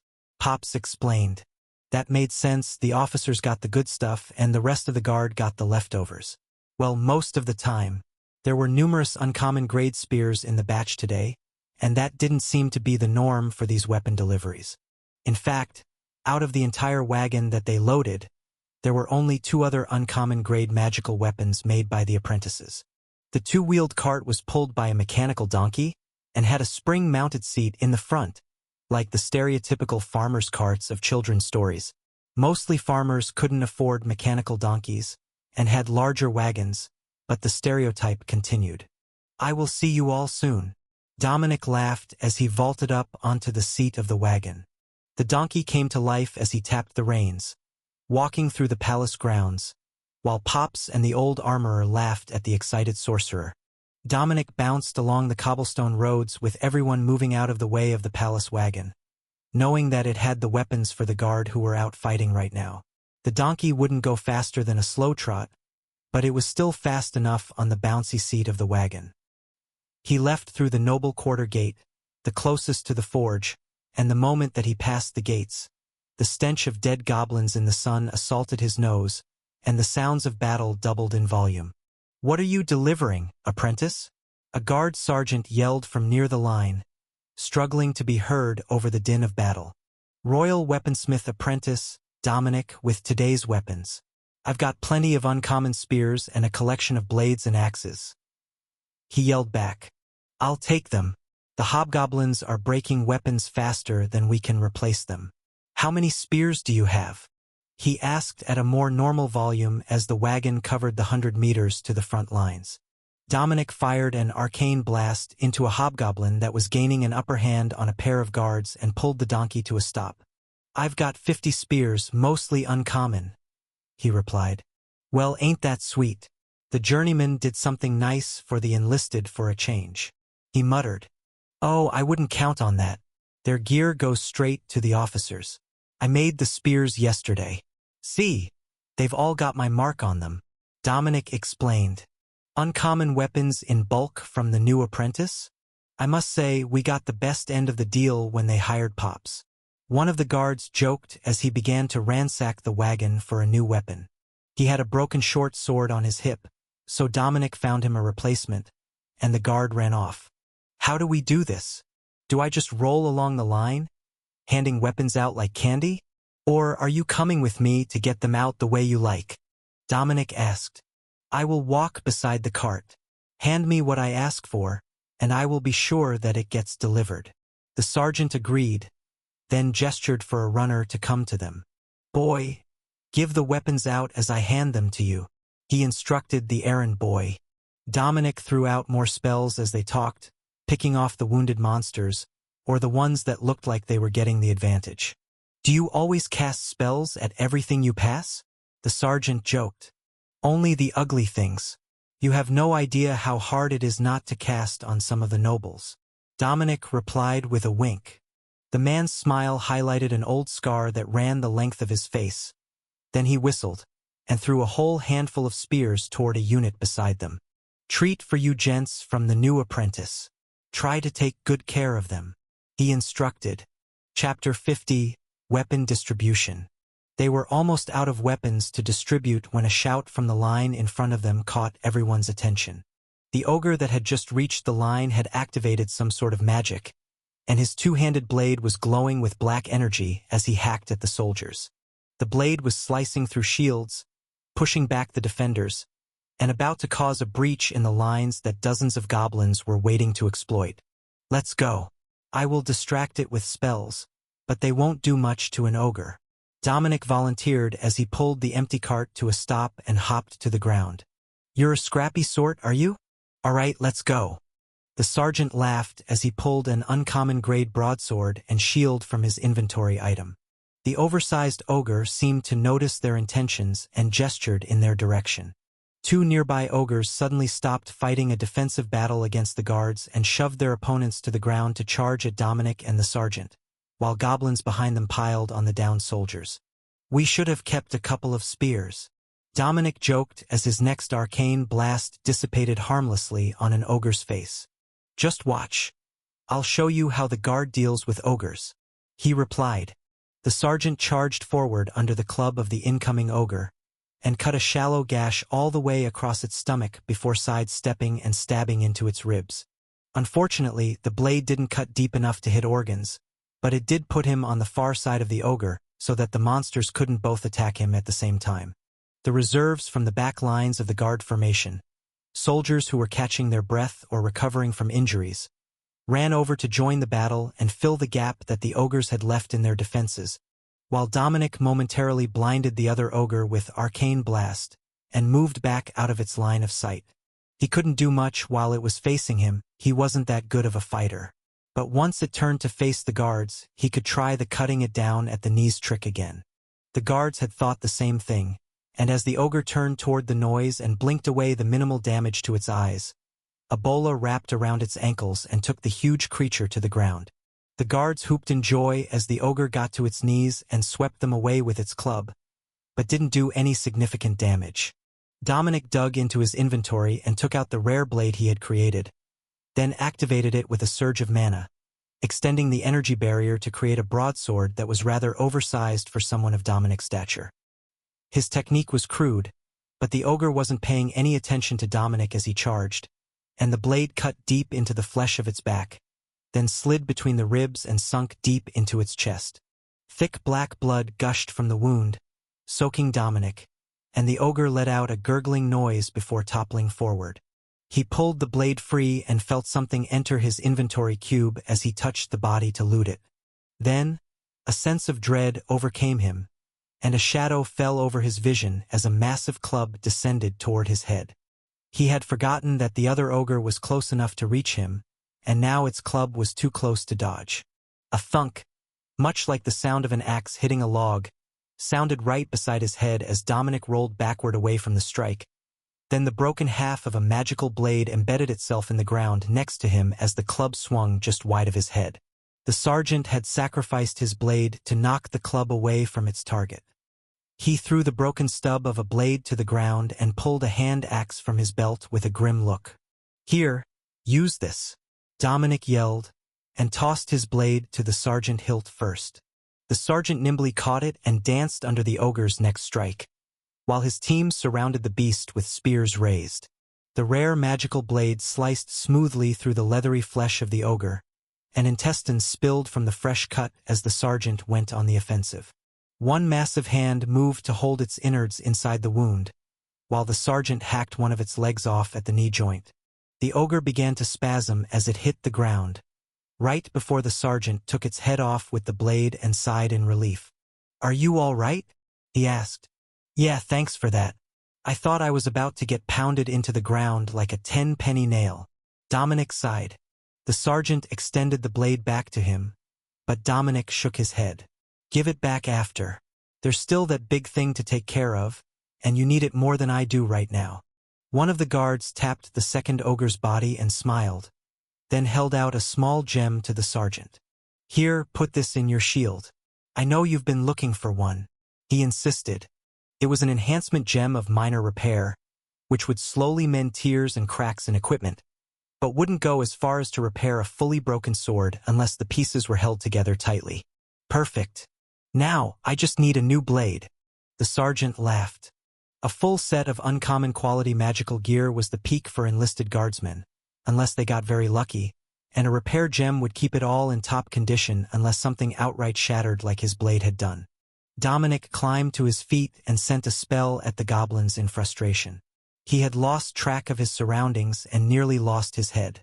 Literally. That just wasn't acceptable behavior. He was smarter than that. He kicked a corpse on the way by and felt something enter his storage cube again, so he took a second to look at what he had received. On top of the pile, the newest item was a spell gem, one of the magical crystals that would allow the use of a new spell once they were attuned. Dominic pulled it out to see what it could do and smiled softly to himself. Minor damage reduction gem, reduces damage taken, at the expense of magical energy. That was incredible. Any defensive spell gem was a huge bonus to someone like him, who could access enough mana to make the spell truly worthwhile. But there was something sparkly underneath it as well. The pile of cloth seemed to shimmer in the darkness of the cube's interior. Sorcerer robe, rare quality clothing. Grants additional spell power. This item may only be removed by the wearer unless destroyed. Now that was a valuable item. It might not be a plate armor item, but it was still rare quality armor and would take a lot to cut through. The only downfall was that it was cloth, so it would provide almost no protection from the actual physical impact of an attack. But then, as everyone was fond of pointing out, spellcasters weren't supposed to be standing in range of blades and clubs. Chapter 51. Ogre Lord. The spell gem would take time to attune, and Dominic wasn't about to strip down and change clothes in the middle of a battle. But he did take the time to strap his cogwork plate armor over his uniform. Oh, now that's nice. Where did you get that? The sergeant asked. I made it. I likely should have put it on before we fought the ogres, but I don't think it would have saved me anyhow. There's no helmet, he replied. The other soldiers near him laughed at his understatement. No helmet would have prevented him from having his head driven into his chest cavity by that blow if it had landed. The squad moved forward toward the ogre with the fancy blade, which had driven all the guards away from it with its long reach, allowing the goblins to run under its feet and advance in an attempt to swarm the guards. How do we deal with this? One of the guards asked. Call up the gunners and bowmen. We just need to stop it for a moment and they can shoot it down. Sound the trumpet for noble officers. We are going to need some rare weapons. The sergeant decided. The guard sounded a series of notes on the horn, and a few seconds later a small group of men in shining armor came charging their way with fancy rifles over their shoulders. What's the problem? And who is that? The noble asked. We need that ogre lord dealt with from a distance. We can't get close enough with the goblins charging. This is the new apprentice weaponsmith from the Royal Forge. His cart is right behind us. The sergeant replied. Where did you get that Magitech sword? One of the other nobles demanded. Also from the smith's apprentice. The sergeant declared. Give it here, it doesn't belong with the commoners. The nobleman decided. Sir, that weapon is up for auction soon. It's not available for trade at the moment. If you speak with my master, he might be able to arrange something. Dominic informed him. The noble gave him a disgusted look, then a greedy look at the weapon. I will pay your master for it. Now turn it over. Rare weapons don't go to the commoners. Dominic took out his notebook and wrote up a receipt. If you will just put the imprint of your noble signet here, the weapon is all yours, at the standardized price determined by the forge master for a rare Magitech blade, with a single open spell gem socket. He agreed. That made the noble hesitate. The forge master didn't like him at all, and the old man would certainly gouge him for at least twice what the blade was worth. One of the others took advantage of his hesitation to take the notebook from Dominic's hand and stamp it with a bit of wax heated on the recently fired barrel of his rifle and the signet on his finger. You snooze, you lose. I've signed for it and I'll talk to Pops about payment tonight. Now, if you would. The rifleman laughed. The sergeant reluctantly turned over the blade, which the noble deactivated and put into his holster, replacing an uncommon short sword, which he tossed over to the sergeant.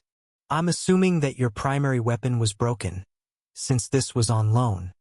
Here, it's from the Royal Armory anyhow, they won't mind if it's reassigned. He explained.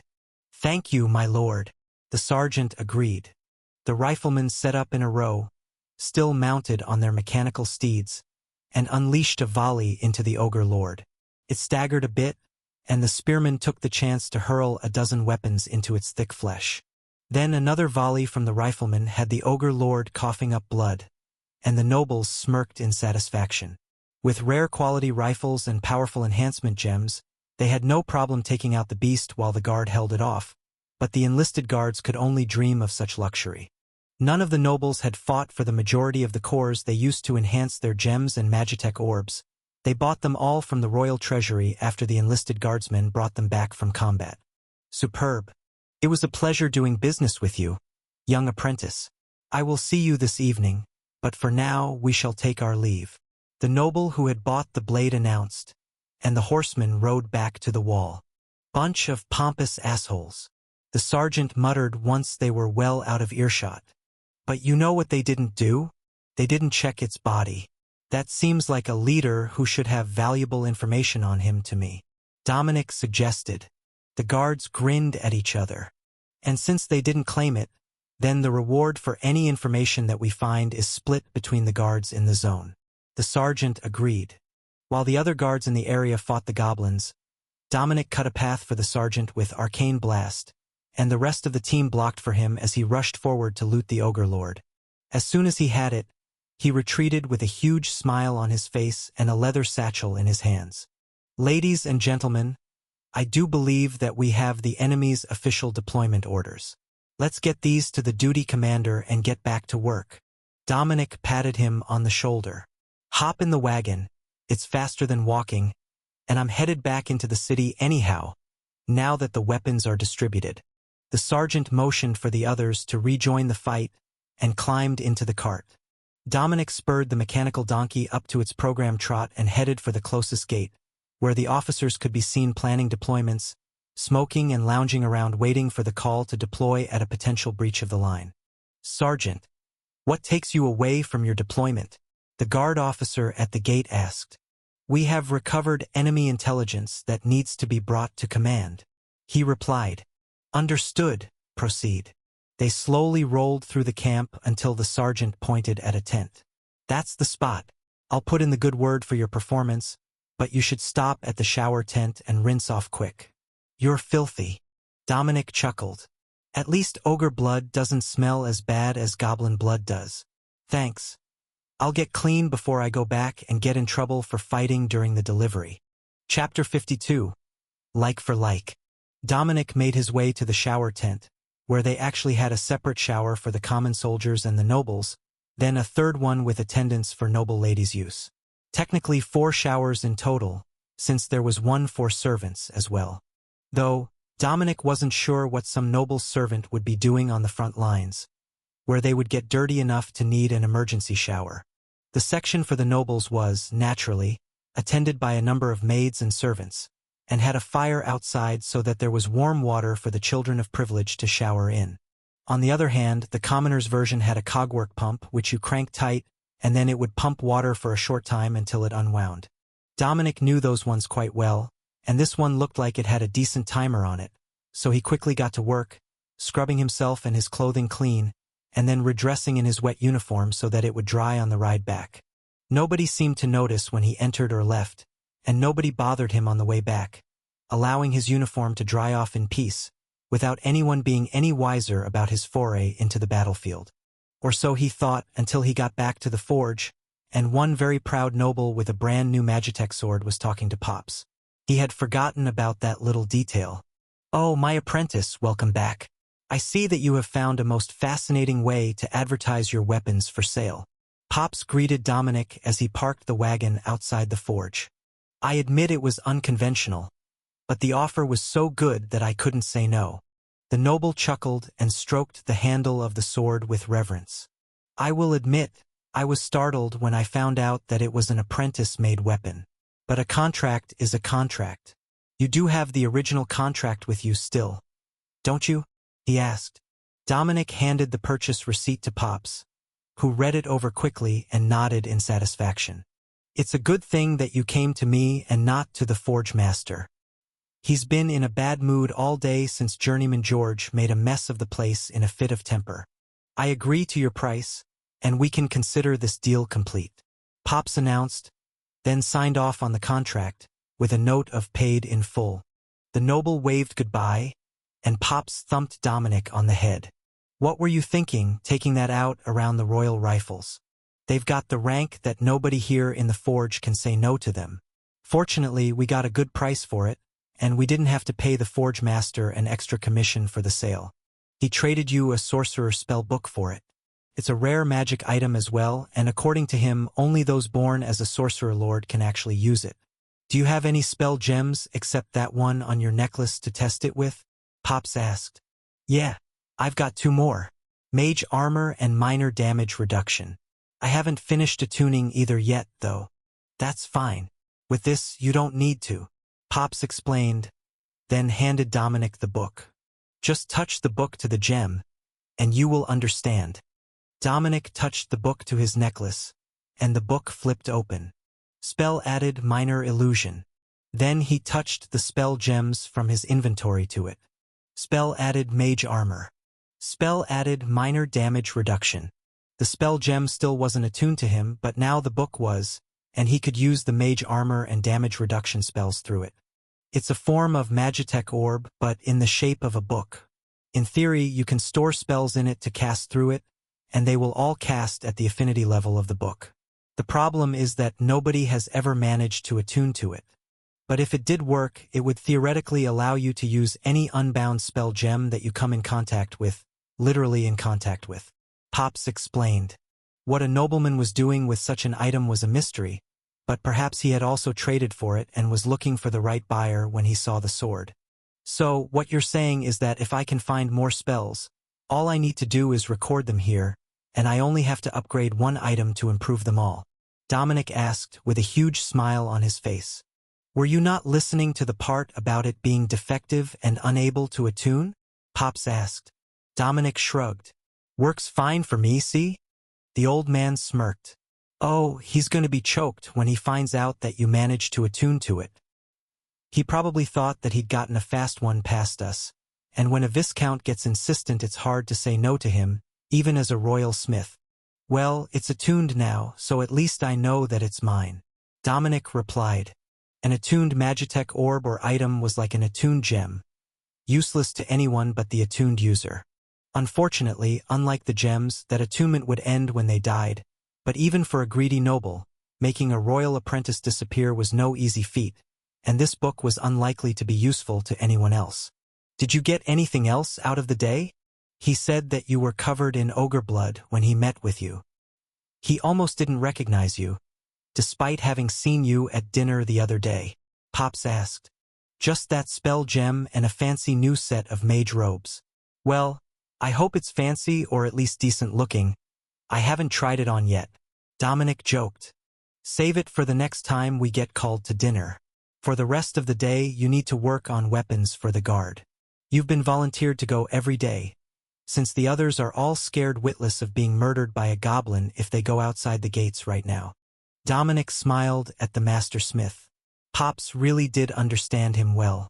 He hadn't gotten many goblin cores today, but the ogre core was a powerful one, which would be useful for crafting later. I think that should work out well for everyone. They need more of everything on the front lines. The goblins are getting more reinforcements from the ogres, and there are too many hobgoblins in the goblin ranks. They also know to stay out of range of the majority of the ranged weapons on the walls. They're smart. He agreed. All right then, it's settled. The guard commander says they're short on war picks today, so we will be making hammerheads. Now, go get your lucky oil bucket and get to work.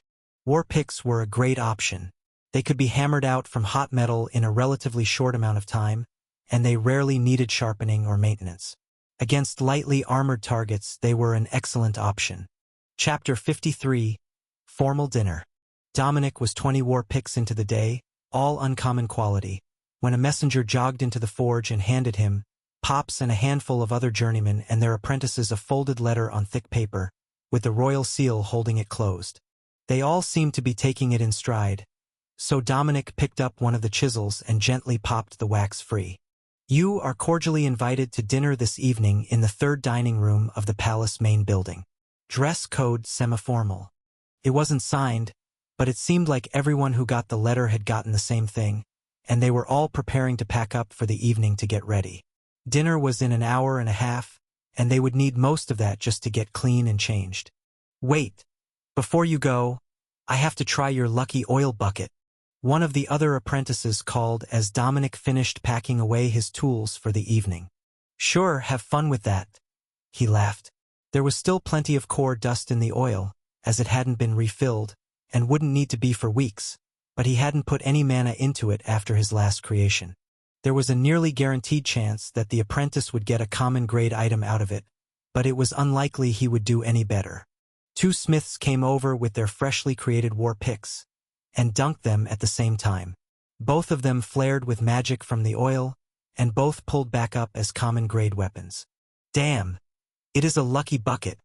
The smiths laughed as they admired the dull black heads of the freshly quenched hammers. And that's why I'm keeping my lucky bucket close. See you gentlemen at work in the morning. Dominic replied, then jogged out of the forge with the bucket in hand. He had limited time to get clean for dinner. An hour later, Dominic was scrubbed properly clean, though he was forced to give up on some of the black under his fingernails, which he thought might never be free of forge soot again, and he was staring at the pile of silky cloth that was his new sorcerer robes. They didn't come with a hat, so he wouldn't be able to hide his horns at all. But he only had one other option for semi-formal, and that was the black robe that he got from the princess, which he wore last time. Dominic might not be a noble, but he didn't want to have people think he only had one presentable piece of clothing. At least not now that it wasn't true. Instead, he styled his hair into a curly mass that made his short golden horns at least a little less noticeable, while keeping the hair out of his face. It went well enough with the robe, but he did have a bit of a mad technomage vibe going on with the mass of curled blonde hair. So, when Pops knocked on his door, he was as ready as he could be. I brought you a gift. I know how hard it is to get the forge out of your hands, but this will help hide it. He explained as he handed Dominic a small jar of what smelled like paint. Nail polish. I'm told it's quite fashionable to have golden nails these days. He added, it's very shiny. Do you think it will be dry in time? He asked, admiring the shimmering paint. It only takes a minute, so keep the lid on the bottle, or it will dry up on you as well. Dominic nodded, and carefully opened the lid, which had an attached brush. I have practice painting intricate designs. The old dwarf laughed. That was true, he painted them on magical items all the time, but these were fingernails. Not that he cared about the difference, as he held Dominic's fingers in place and quickly coated each nail with shimmering gold paint. Next hand. Let's get this done so we're not late for dinner. I hear that they want to thank us for a job well done, and that usually means bonus pay. Pops informed him with a wink, and Dominic noticed that Pops was putting on a pair of white silk gloves. That would have been the logical option here, if Dominic had any. You should have said that I could just hide the mess earlier. I could have spent much less time cleaning and scrubbing. Dominic complained. You think you could get away with that? I don't. Do you have any cologne? You smell like the alcohol-based scrubbing soaps. Pops asked. The scrubbing soaps are as close as I have to scented products. He shrugged. All right, once we get paid, I'll make sure you get a day to go shopping. Being stuck in the palace, we've all got to pretend like we care about appearances more than the average citizen. He sighed. Well, at least there's a chance of a bonus, and we're almost guaranteed good food again tonight. The palace kitchens really do live up to their reputation. Dominic shrugged. They made their way to the dining room, and Dominic resisted the urge to laugh at the other smiths and apprentices' attempts to look formal. Most of the apprentices didn't own a fancy outfit, so they wore their formal uniform instead. While it technically made the dress code, it felt more like they were working the event and not here as guests. If you turn the dress uniform coat inside out, it has a gold lining that hides all the badges and gives you a splash of color. Then take your black kerchief and fold it in the pocket like this, and you're set. Pops whispered to the group of forge apprentices. How come he gets such a nice outfit? Is it from the princess? I heard he was escorted to the palace from the battlefield by the royal lady Alexis on his first day as an apprentice. One of the other apprentices asked. It's actually a drop item from an ogre I killed, Dominic replied. The boy turned to stare at him, then tripped over his feet and nearly ended up on his face before his journeyman caught him. Come on now, Rico. I thought you were going to put on your best show and impress the new apprentice with your experience. Where are those slick moves now? Maybe show him your muscles. The journeyman smith taunted his shocked apprentice. You really killed an ogre? Rico stammered. Well, not alone, of course. The guards tripped it with a bola, and I stuck it through the ribs with that Magitech sword you all watched me make the other day. Rico looked a bit pale as he stammered out. How did you end up fighting ogres during a delivery? They broke through the defensive line near the smithy cart. We couldn't let them get to the weapons, so we fought them off before finishing the deliveries.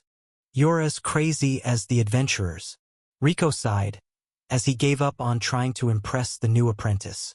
Then he straightened his coat, which was now turned inside out to show off the gold lining, and continued heading for the dining room. The other apprentices smirked, as they knew he was going to try to impress the noble ladies, and the journeyman traded a few coins as they settled the bets on his chances. They entered the dining room and found it nearly empty, with only a handful of guard officers present. The officers smiled at them and waved them over. Good work, gents. We owe you for the influx of good weapons to the lines. Those uncommon spears have been wrecking the ogres all day long. Are there any more coming? One of the officers asked. Not tomorrow. We were making war picks all day today, so you will be getting smashing tools tomorrow, then maybe more spears if you need them and the boss says yes. Dominic explained. The officer laughed and patted Pops on the back. Pops, buddy, old pal, you can get us some more of those spears, right? The enlisted men have seen more uncommon magical weapons in the last 12 hours than the last 2 months. He asked in a conspiratorial voice. I'll see what we can do, but surely weapons aren't all that you need. Pops replied. True, but we still need a load of them. With this much use, everything is wearing out, and the ogres are hard on weapons. He replied. The others present were mostly from the armorers, along with the master farrier and his apprentice, an odd boy with a deformed face and so much muscle his shoulders seemed to start at his ears. The damage to his face was semicircular, so he had most likely been kicked by a horse while working. That meant he'd worked with real horses. Dominic had only seen one working horse in the last few years. The one at the Wiz family farm. The farms that used animals usually preferred oxen. They were stronger and tasted better when they were too old to keep working. Chapter 54. Mobilization. The entry of the rest of the guests marked the start of the dinner party. A small affair that turned out to be just the Smiths, the guard officers, and Princess Alexis along with royal advisor Morgana, a techno-witch. The techno-witches were an odd bunch. They were somewhat like artificers, but their devices didn't actually work without magic. Instead, they added magic to broken and non-functional items and made them work as intended. Something about that just felt off to Dominic, like they should pick one or the other, either technology or magic. But that was not their way, and the items that they made were powerful. The inventory cubes and other storage items were mostly made by techno-witches, since the wizards who could use space magic were much less common. But the ones that the witches made just felt creepy to Dominic for no apparent reason.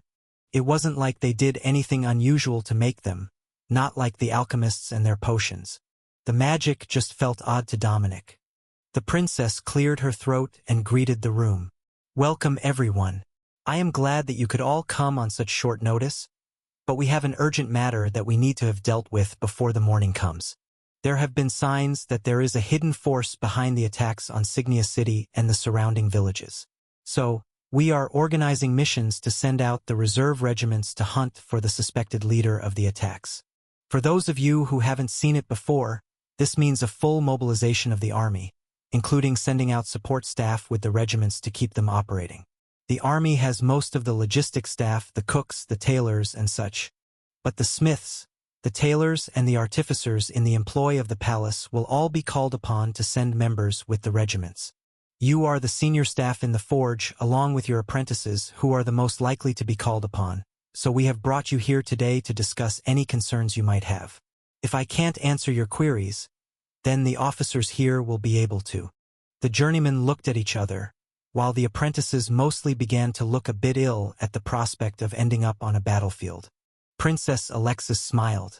I know that most of you have never considered going to the battlefield, and that only one of the apprentices here has any combat experience at all or even any training. But you will not be on the front lines. You will be in camp taking care of the equipment while the soldiers spread out among the villages to hunt for the source of the problem. Some of the master's personal apprentices are currently up for examination and on a temporary contract. Those contracts will be made permanent before you leave. Congratulations, applicants. That helped their nerves a little bit. At least the other apprentices didn't look like they might vomit before they even had a chance to eat dinner.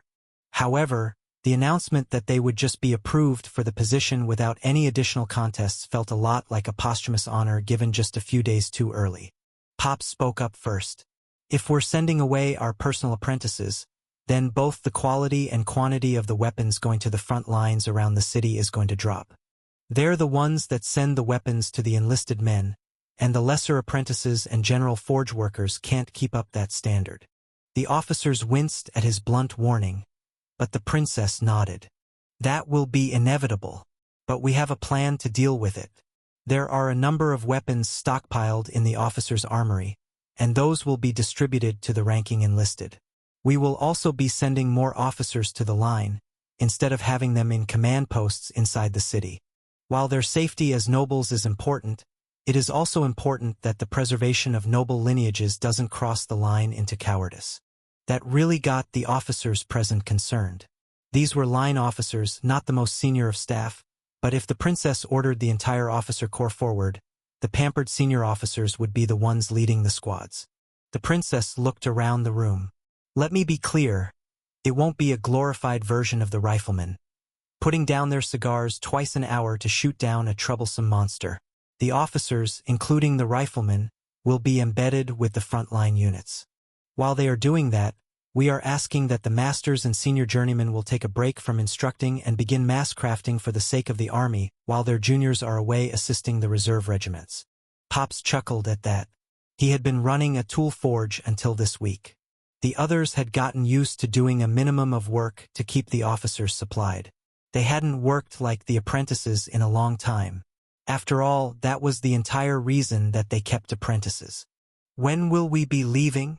Dominic asked, when it became clear that the other apprentices were too nervous to speak. Tomorrow at noon.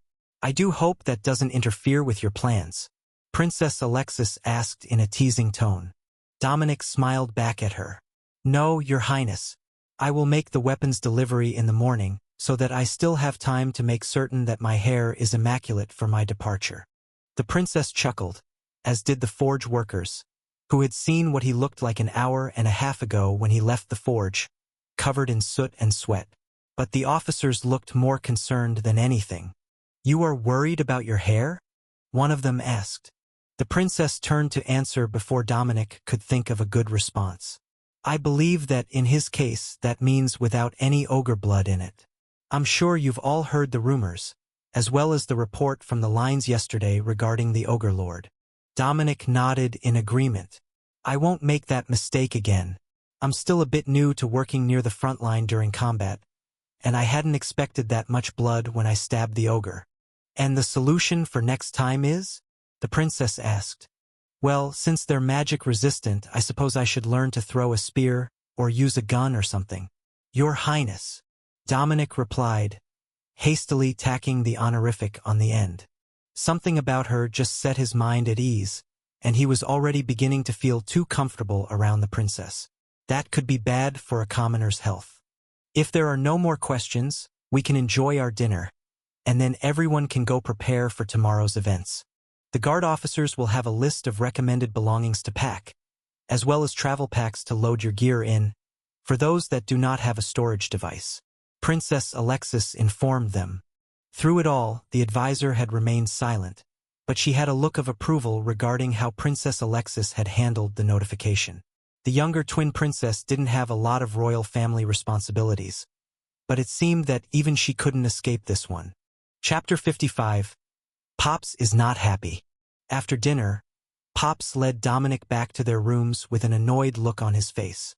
First they made me the royal weaponsmith, now they're taking my apprentice away to go fix swords for the reservists. They could have hired apprentices from any repair shop in town for that.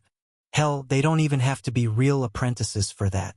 A shop assistant without a trade skill core could sharpen swords and replace hammer handles. He grumbled. Dominic frowned.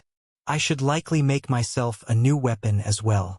The officers claimed the magical sword, and it was the only thing that would properly cut through ogre flesh. Just trying to stab them with an uncommon grade blade was difficult. Rare grade weapons are the way to go. Well, in that case, maybe I should make you a little something special. What recipes do you have so far? I know you've been in the books, Pops asked. Well, I learned the standard uncommon sword recipe, even though the mana oil bucket is easier. Then I noticed that the others are the same, or I can just add mana to the tempering oil to achieve the same results. But I also know the energy blade, a common gunsword, the uncommon grade cogwork plate armor that I wear in combat, and a rare mana revolver recipe. Pops nodded along with each recipe he listed. No wands, artificer tools, or anything else. I know you had an interesting childhood. Dominic shook his head. I can fix a lot of them, but I don't have any sort of blueprints to make a new one from scratch. Well, there's no time for that tonight, but I will see what I can find for you while you're gone. Instead, I will prepare a weapon for you that should suit you well enough for the moment. Pops headed for one of the side rooms, which looked like a personal forge for the master weaponsmith to work in, and Dominic followed behind him, only for Pops to stop him with a hand on his head and turn him around. Go to sleep. This will take half the night, and you've got a very long day tomorrow after you deliver the weapons. He insisted. That didn't sound like a lot of fun from his point of view. So instead, Dominic returned to his room and pulled some of the palace-provided iron ingots out of the storage chest and heated the forge. If he was going out of the city gates with a group of enlisted soldiers, he wasn't going with poorly armed ones. Hammerheads weren't difficult to make, and he had been doing them all day, so it wouldn't take him long to finish at least a half-dozen of them for the unit's sergeants and corporals. Dominic wasn't sure how large the team was going to be, but it seemed like a unit larger than 50 might be too many men to effectively move around to hunt for whatever or whoever was organizing the goblins and ogres to attack. Morning came far too early after his hours spent at the forge, and Dominic barely had time to shower, get into his uniform and rush out to the forge to load up the wagon before it was time to go. The mechanical donkey seemed to be cooperating a bit better this morning, and the trot seemed to be smoother as it carried him to the same gate to begin his loop. Hammers and picks were faster to make than spearheads because they didn't need a good edge on them, which was the most time-consuming part of the blade-making process. That gave the shipment a much larger number of total weapons and uncommon-grade magical weapons than they had received the day before. The same sergeant was on duty near the gate and flagged Dominic down as soon as he saw the wagon. "What you got for me today, Stabby?" he joked. "War picks. A bit of smashing to go with your stabbing. I was planning to head the other way around the city today so that they don't feel left out," he informed the sergeant. "That works for me. Same process as yesterday. I'll toss out the weapons to the ones who need them." "How many uncommon weapons do we have?" he asked. "We've got about 30 of them. I would have helped you out a bit more, but there was a meeting last night," he explained with a frown. "Yeah, I heard that they are sending out the reserve regiments with the lesser princes to go hunt for the one behind the attacks," he agreed. "With the princes?" The sergeant nodded. "That's what we heard. 10 princes, 10 reserve regiments. It might not be true, but if you got picked, best be ready to end up with some royal ordering you around for the next few weeks." They passed out weapons in silence for a few minutes while Dominic casually tossed out arcane blasts at the nearby goblins on the other side of the defenders. Everything seemed to be going much more smoothly this morning, with no signs of impending breaches. The sight of the spears that he had made being used on the front lines brought a warm feeling to Dominic's chest, almost like a paternal pride at seeing his metal children doing well. It was an odd feeling, and he wasn't sure that he would be able to explain it to others without sounding like either a nut job or a sociopath. But it was still there.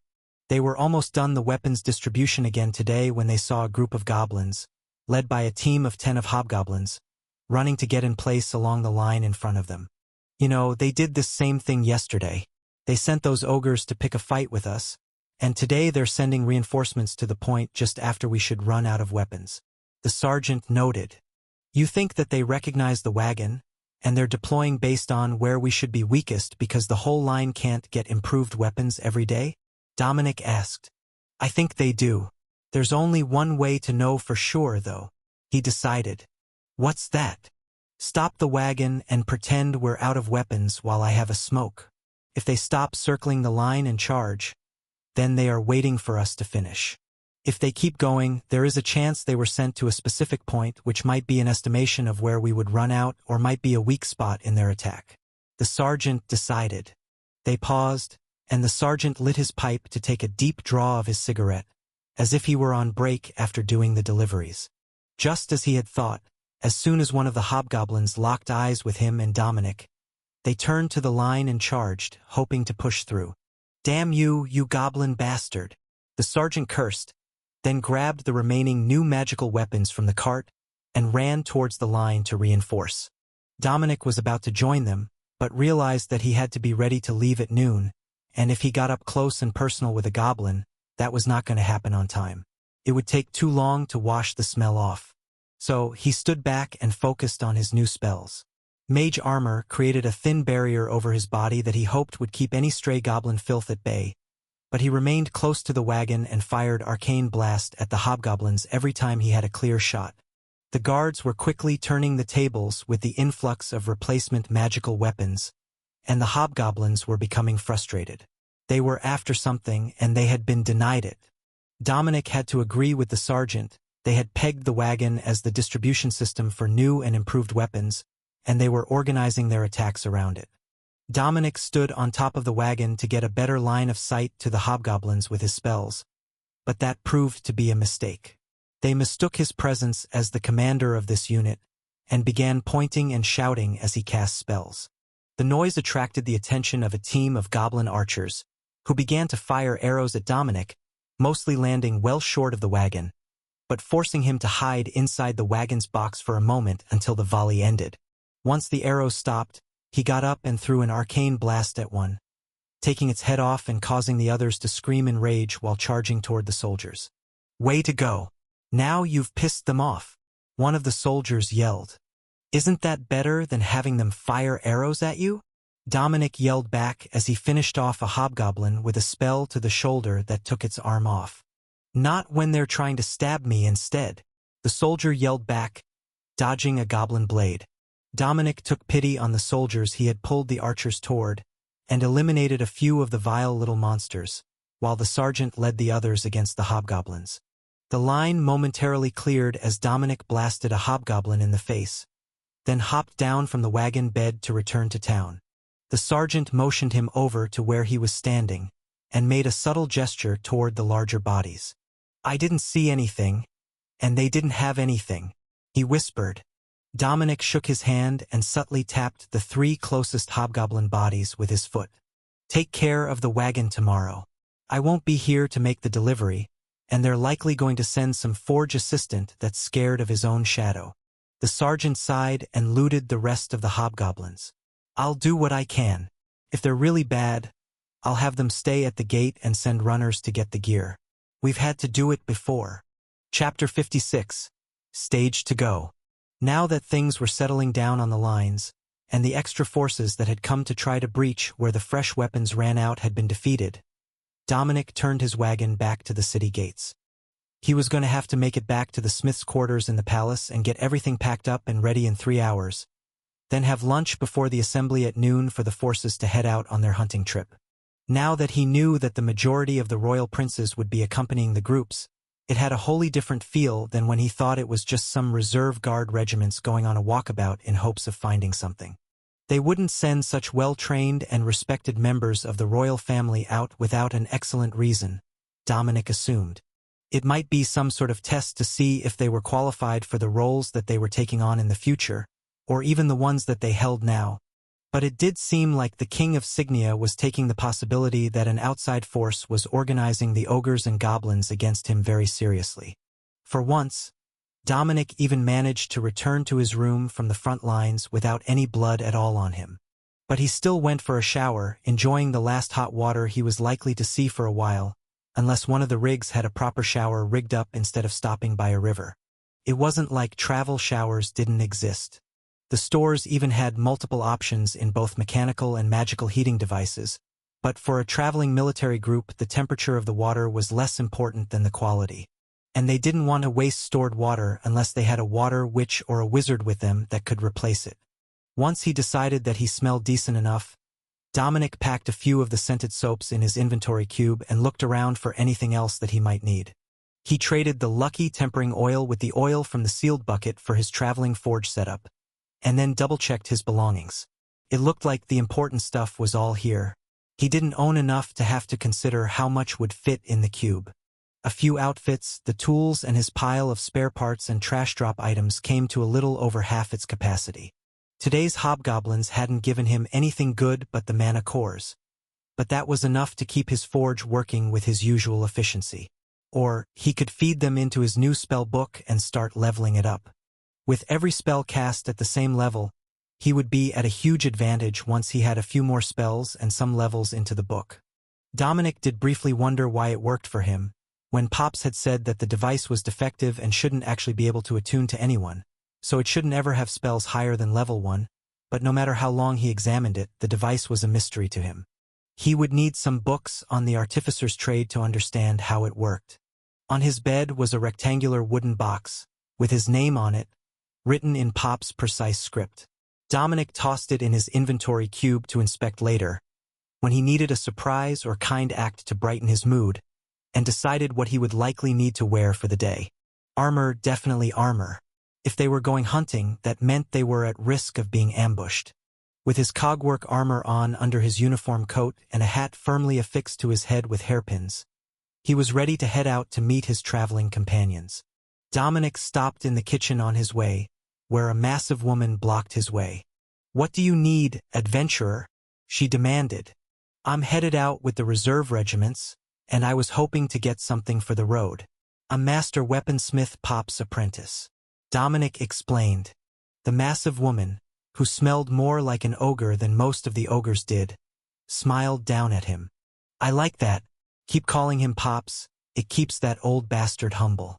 All right, I'll get you a bag full of meat buns so you don't have to starve with the slop the soldiers call stew." The head cook agreed before stomping away across the kitchen. The bag that she returned with would certainly feed a dozen people for the day, and it would take up the majority of the spare space in Dominic's inventory cube. But he could see apples, bread, cheese, and what looked like a whole smoked ham in addition to the large bag of meat-filled steamed buns that had been promised. "There. Now you don't need to worry too much about food. You will be in the forge carriage anyhow, so no need to worry about how to heat or cook it," the chef insisted. "Thank you. I won't forget this generosity," Dominic replied. "Then I'll be counting on you the next time I need a knife replaced. You have no idea how much of a pain it can be to go through requisitions." Dominic chuckled. "I think I can save you that trouble. Knives aren't that difficult to make, and I have plenty of practice getting razor-sharp edges on tools, not the hack and slash edges on swords." The kitchen staff waved goodbye to Dominic as he jogged off to the training grounds to meet the teams. But secretly they were all praying that he would be all right. He was much too bubbly to be going into combat, in their opinion. The old soldiers were always hard men who had seen too much and came back bitter and jaded. It would be a shame for a cheerful and helpful young smith to end up like that. On the field, rows of soldiers and carriages were lined up in orderly rows, and there was a palace clerk at the front of each line with a placard indicating what team they belonged to. A staff member greeted Dominic at the front of the field with a clipboard. "Name and department?" he asked. "Dominic Wavemates, Weaponsmith," he replied. The staffer checked his clipboard, then pointed down the line. You're in Group 6 under Princess Alexis. Your carriage is the 5th in line. Check it to make sure that there aren't any essential tools missing. We have had some issues with the apprentices from other departments pilfering the good tools to replace their own. Dominic nodded and headed for his ride. There was a guard standing outside the door, waiting for him to arrive.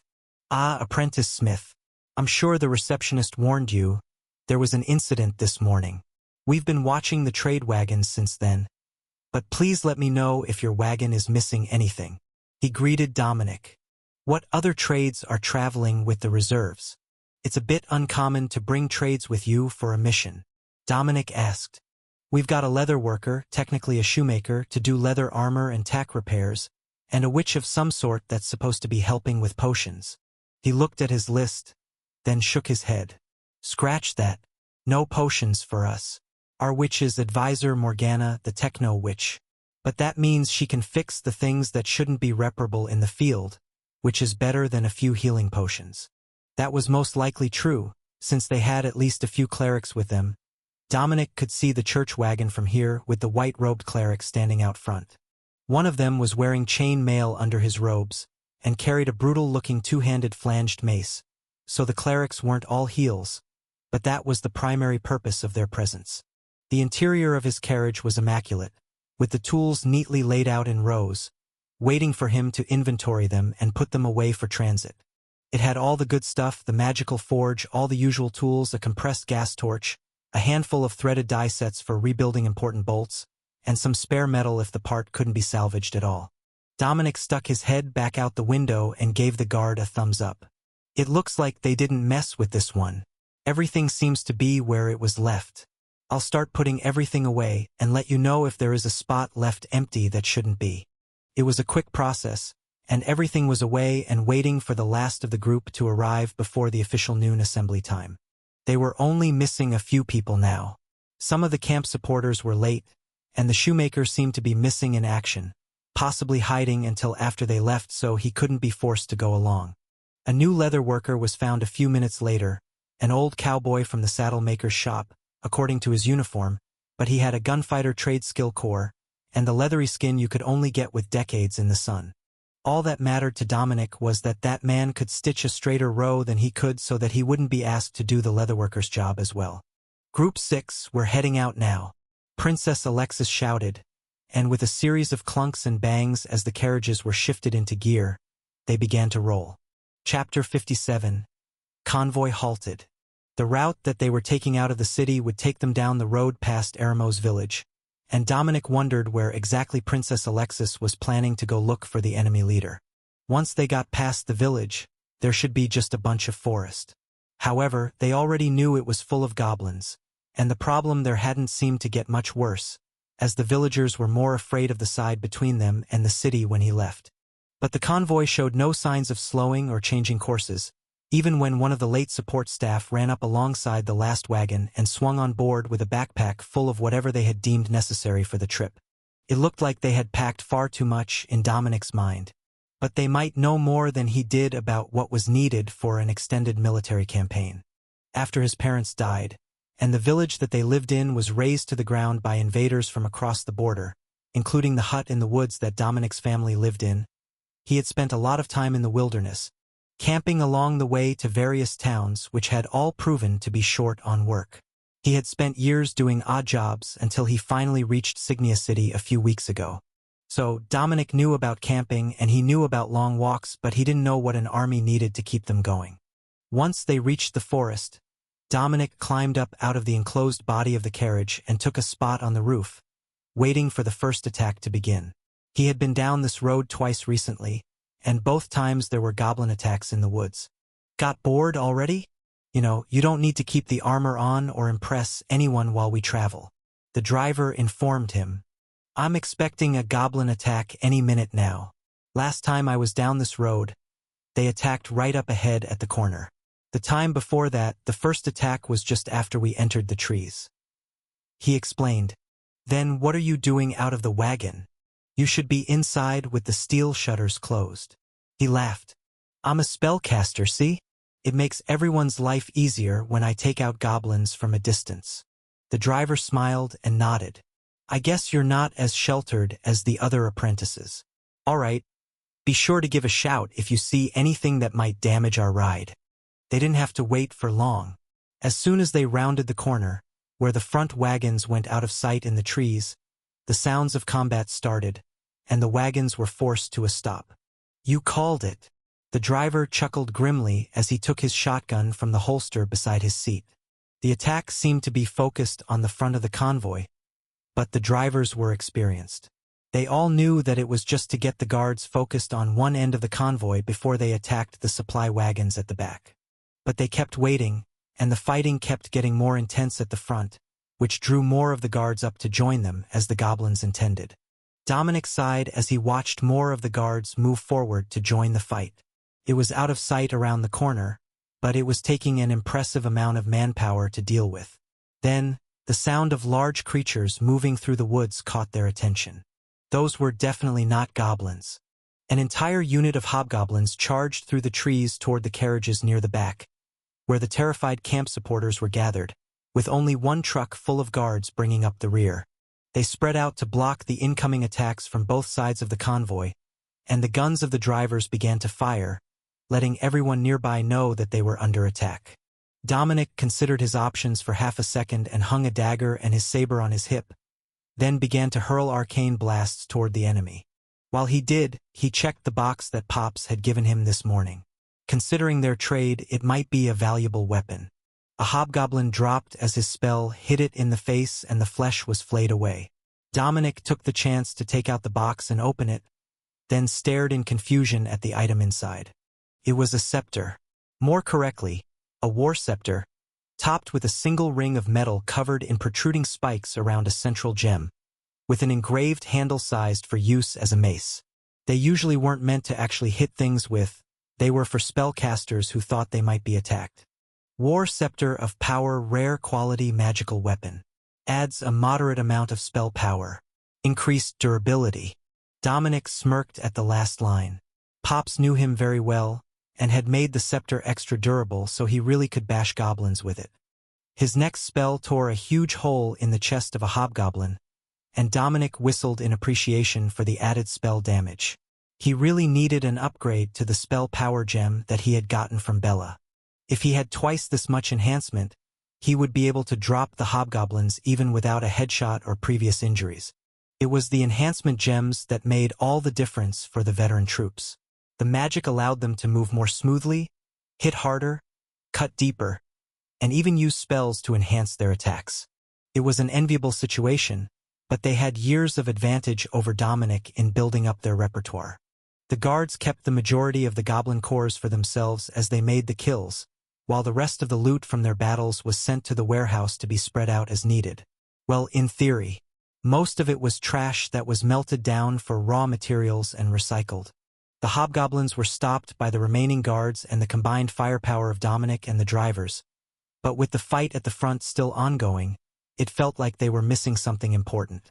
They had almost all the guards up at the front now, and the fighting didn't seem to be slowing down at all. But none of the remaining members of the convoy could go up to check on them.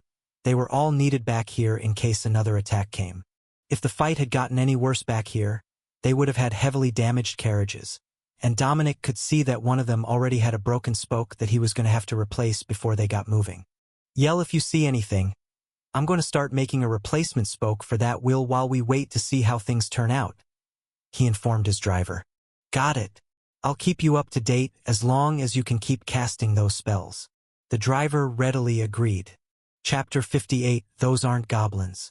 The sound of the driver's shotgun, followed by dozens more guns firing, was all the warning that Dominic needed to tell him that the fighting around the wagon had recommenced with brutal intensity. The shouting and sounds of steel on steel began seconds later, while he was climbing out the window to move to the roof of his carriage. What the hell? I thought we were under attack by goblins. Dominic shouted at his driver. No time to warn you, just kill them, he replied as he reloaded his shotgun. The pump-action weapon only held 5 rounds, but they were 5 deadly rounds. The downside was that in a long fight, there were long downtimes unless you had a second shotgun and a loader. The group attacking didn't have a single regular goblin in it. Instead, it was entirely hobgoblins with a trio of ogres backing them up. Against an enemy at that level, even the shotguns of the drivers weren't a sure kill, they just wounded the attackers. Focus on the ogres and I'll work on the hobgoblins. Dominic instructed as he sent an arcane blast into the face of one of the huge green humanoids. Got it. But we're not going to have enough guards here to hold them off forever.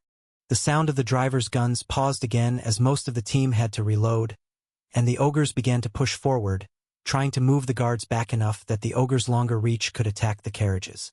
They knew that if they crippled the humans' mobility, they would be able to encircle them and claim all the loot for themselves when the survivors fled.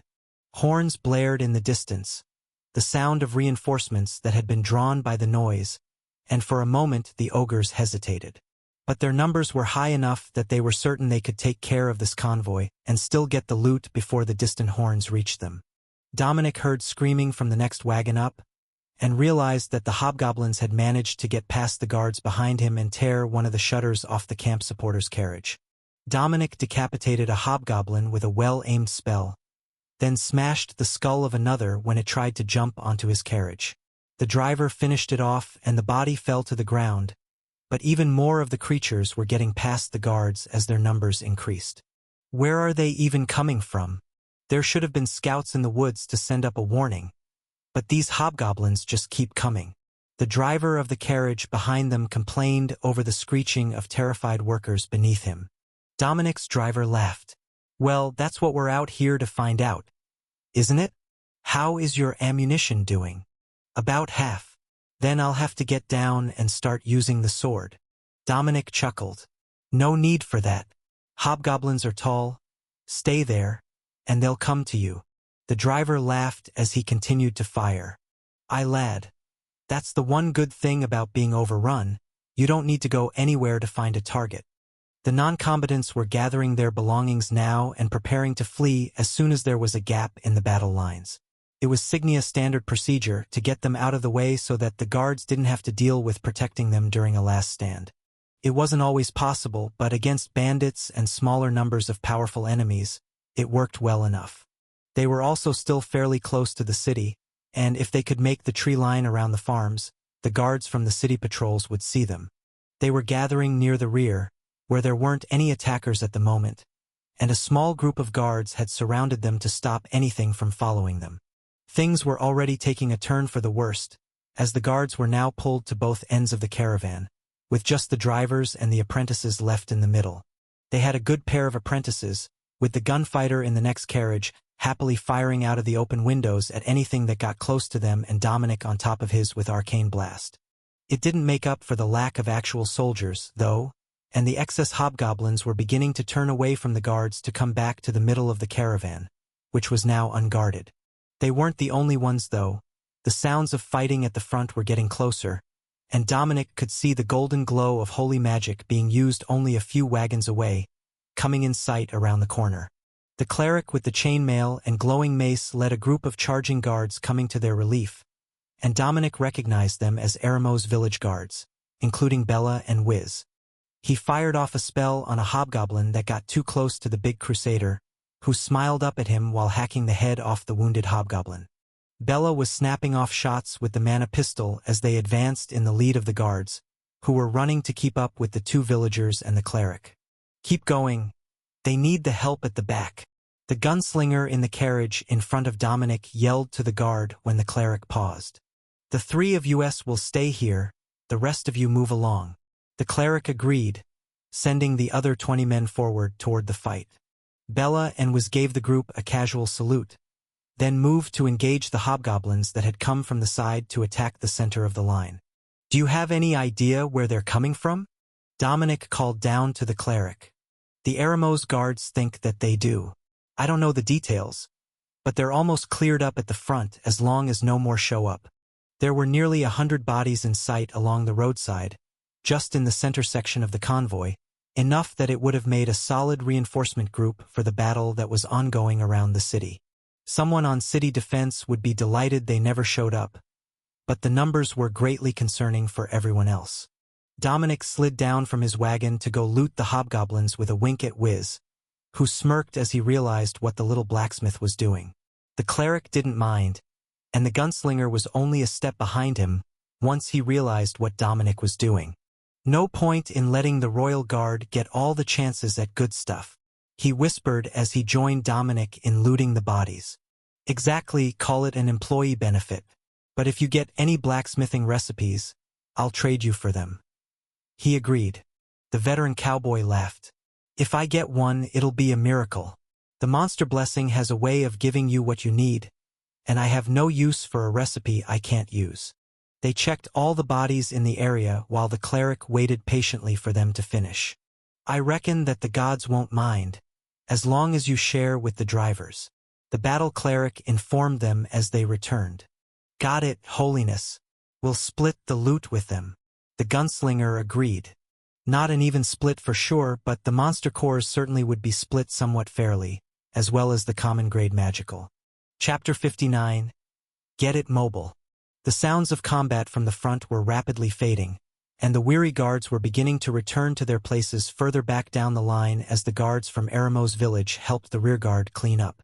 The support staff had returned their supplies to their wagons now that it looked like the fight wouldn't be lost, and the guards were pushing the last of the ogres back away from the passenger carriages. There was a considerable amount of damage to some of the cargo trucks, and Dominic sighed as he realized how much work he had ahead of him. He hadn't even looked at the mess at the front yet, and he already knew he had a half-day's repair work before they would be mobile. Why do you look so depressed, young man? The battle is won, and soon enough we will be on our way again. The war cleric asked when he noticed Dominic's mood. I'm the smith, he replied simply, and the priest began to laugh. Well, I suppose that's a good reason to be more concerned about the aftermath than the actual battle. He agreed. The cleric gave him a consoling pat on the back as Dominic returned to the forge wagon to get the heat going and finish the spoke for the first damaged wagon.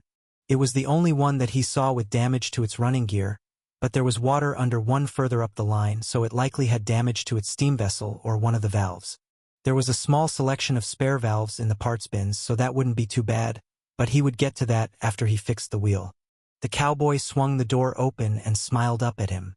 What are you getting to first? He asked. The spoke on that rear wagon. I don't suppose anyone else knows how to change out the spoke, he replied. Yeah, any of the drivers or me. Toss me the new one and I'll make sure it gets done. Then go check that water leak. We've got the witch with us and she can make water, so as long as you get it sealed, that's not a problem. Dominic handed him the new spoke, a piece of rolled iron tube with tapered ends, and climbed down to check out the other carriage. With a toolkit, the torch, some welding and brazing rods, and a couple of extra valves, he should have a good chance to fix whatever was wrong with it. As soon as he got close, it became clear what the issue was. A sword had cut a hole in the side about a meter long, and the boiling water had spilled everywhere. That was easy enough to fix if it was a clean cut. Torch it and pull the pieces together, then weld the seam. But this had been torn, so he returned to the forge for a copper plate before returning to patch the hole. Come on over if your wagon is busted and let me know what it needs to get moving, he called before he started to seal the plate over the gaping hole in the pressure vessel. Shouldn't you cut the damage away and replace the whole plate? One of the noble officers asked as he inspected the damage to the carriage that he had been riding in. Do you want to leave today or tomorrow? Dominic asked. Today, of course. How long could it take to replace the plate? He demanded. About 3 hours with all the rivets, and then every other damaged carriage. But we don't have enough copper to replace the entire plate, so someone would have to run back to the city for materials. He explained. Why aren't we carrying enough plate? I thought this caravan was well stocked. He demanded, which earned him an eye roll from the other officers nearby. One of them decided to intercede so that the smith could get back to work. Because the smith is here to patch it and get it running. The specialists in the city will make it pretty again when we get home. Remember that favorite pair of gloves you patched during training so you didn't have to go to the shop to get another pair? Same idea here. By the time the plate was sealed over the hole, both Advisor Morgana and the front 3 drivers had all gathered to talk to Dominic, who was just happy that the damage had all bent inward, so he didn't have to bang and swear too much to get the patch plate in place. All right, who is next? Advisor, this one should be able to hold water again. he asked. The techno-witch nodded. You should go look at the front for yourself. One of the drivers nodded, while the one closest to his frowned. And bring a notepad. There is a lot of damage to fix before they'll even roll again. Dominic sighed and pulled the notepad from his pocket, then passed his toolbox to one of the drivers. They weren't joking about the damage. The first wagon had multiple dents and a couple of cuts in the pressure vessel, with one wheel broken off at the hub. The one behind it had a lot of body damage, but the only thing broken in the driveline seemed to be a pushrod linking the rear axles, while the third carriage in the line was nearly melted to slag. What happened here? The whole control set is gone, and the back of the tank is slag, Dominic asked. An ogre mage cast a fireball at me. I jumped out the far side, but it hit my seat. The driver shrugged. Well, that's not field reparable. I can pull the shafts and we can hook you to the carriage in front of you with a rope, but that's the best it's going to get. Just give me a bit and I'll mock up a new steering shaft and wheel. That should be enough to get you rolling. Can I get a new seat as well? The driver laughed. He knew even before Dominic had come to take a look at the damage that it would never run again, and that the whole thing was no better than spare parts now. Can someone get a jack from the toolbox as well as a spare wheel? I'll get to the front wagon after I get the pushrod and the steering here sorted out. Dominic requested, which sent a pair of guards running. Nobody wanted to be in these woods any longer than they had to be after the scale of attack that they had endured. Even Dominic was rushing through the process, grabbing a broken lever to torch into a set of handlebars for the steering shaft, which turned out to be operational once he cut one melted bracket free and welded a strap over it to hold the rod in place. There you go, steering, now to find you a seat. Oh, I know. Dominic laughed, then pulled a supply box and a pillow from the carriage. Voila. You're good to go. I'll talk to the boss about getting this one swapped out when we get to the village. The driver laughed. You can try that. Maybe she'll listen to you. The princess is extra enthusiastic about killing every monster in the woods right now, especially while she's immobile. Immobile? The driver nodded. An ogre club hit her shield hard enough to break her arm and some ribs. It's all healed, but the cleric told her to keep it in a sling for the day. You'll likely need to take the dent out of her armor as well. She won't be able to get it back on until you do. Chapter 60. Injured Princess. Dominic smiled at the driver and moved to the second vehicle to see if there was anything that he had missed the first time through. The controls all worked, the valves were good, and the pressure tank under the hood was holding pressure.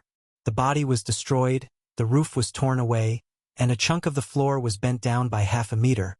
But once the pushrod was replaced, it would be able to move again. The old pushrod had also been melted into slag by a fire spell, and had melted completely in half, which caused some concern for the rest of the undercarriage, but the flames seemed to have been contained. It was a flaming maul, the driver explained. That makes sense. Your lot had it rough up here. I only had to deal with a couple or 10 dozen hobgoblins and some ogres in the middle of the row. Dominic agreed. We didn't do half bad. But it's not all good news. We will be burying 3 officers and 7 guardsmen. All things considered, it could have been much worse. Hell, even the princess had a close call today. Can you get someone to cut me a log 2 meters long? That will be easier than making a new metal pushrod. Dominic asked, changing the topic. Yeah, that will work. I'll have someone go right away. Do we have the metal to fix it right if we need to? He asked. Yeah, I can make a new rod, but it'll take a couple of hours to get it rolled into shape. If the old one was just bent or broken, it would be no problem to fix it, but I can't bend a puddle back straight. Dominic laughed. But when he looked back at the really destroyed wagon, he got a good idea. The top beam from the box was only bent. He could hammer that straight and use the log to reinforce it. That would be better than either of them separately. While he congratulated himself on his ingenuity and used the torch to cut the desired beam from the ruined box, a log was rapidly procured, and holes drilled in it for mounting. With the piece of angle iron strapped to it with a handful of welded-on metal bars, the truck was good to go again. Now it was just the lead vehicle left, and that was going to take some work. Princess Alexis stepped out of the woods as he approached, followed by a servant who was clearly trying to get her to sit down and rest. Blacksmith Dominic. "How are the repairs going?" she asked. "This should be the last one that isn't mobile, but one of the others is going to have to be dragged back to town. There's no fixing it, not on the road, and not at the village carriage works either. It's done for. I will get to your chest plate once I'm done with the truck. Though, I'm told that it was dented too badly to put back on." Alexis gave him a grim smile and nodded. "The arm plates as well, they're nearly flattened, but the straps broke, and they came off easy." Dominic nodded. "I will have the leather worker fix them then." The princess took a seat on a fallen tree near the road while Dominic worked to get the lead vehicle ready. Advisor Morgana really should be in on this one, since he was a techno which that could keep the truck running with pure magic. But the woman seemed to have vanished after coming to check on the back of the convoy, so Dominic couldn't convince her to make his job easier. Their noon start counted for very little by the time that Dominic was finished, and the trucks were all up and running again, ready to finish their trip. The sun was still barely up, and the guards hadn't stopped for a proper dinner yet, which Dominic had every intention of doing the moment that he got to the forge. The princess's armor was sitting on the workbench, and dozens of blades, maces and other weapons were on the floor, along with a few other armor pieces. Mostly, those whose armor had taken enough damage to need emergency repairs didn't need it anymore, but the weapons would need to be tended to. The guards carried a spare, but it was day one of their trip, and they had suffered a lot of equipment damage. There were a surprising number of bent blades and metal handles, thanks to the immense strength of the ogres, but only a few weapons were outright broken. They were also all enlisted men's weapons, common-grade magical weapons provided by the guard armory to the reserves. The armor that they got wasn't even enchanted. All it got was a sloppily painted guard emblem, and it was sent out the door. Their coats, on the other hand, were the same brass-buttoned blue long coats that the other guards wore, so at least on the outside they looked like proper guardsmen. By the time that the mess was cleaned up and all the bodies were looted, Dominic had Princess Alexis' armor back in proper shape and ready for replacement fasteners from the leather worker. However, the repair of the weapons was going to take him a lot more time, with the slowly bouncing vehicle hampering his work as the convoy prepared to head out again. The whistle to signal that they were about to move sounded right before the door of his forge popped open, revealing Wiz and Bella standing outside. "Got room for riders? They say the convoy is headed for the village overnight," Wiz asked. "For you too?" "Always. How have things been on the farm?" "I heard it was pretty crazy out here, and from what I've seen, they're not joking," Dominic asked as the other two found their seats. "It's not just that there are too many monsters, though there are far too many of them, but they're deliberately avoiding the town. We can find them everywhere in the woods, but they've been diverting around the town to attack the city. That makes no sense at all. We're the easier target, and everyone is on high alert, ready to run to the walls at a moment's notice. But they're staying 100 meters or more into the trees, like they don't want trouble with us, or they've been ordered not to delay."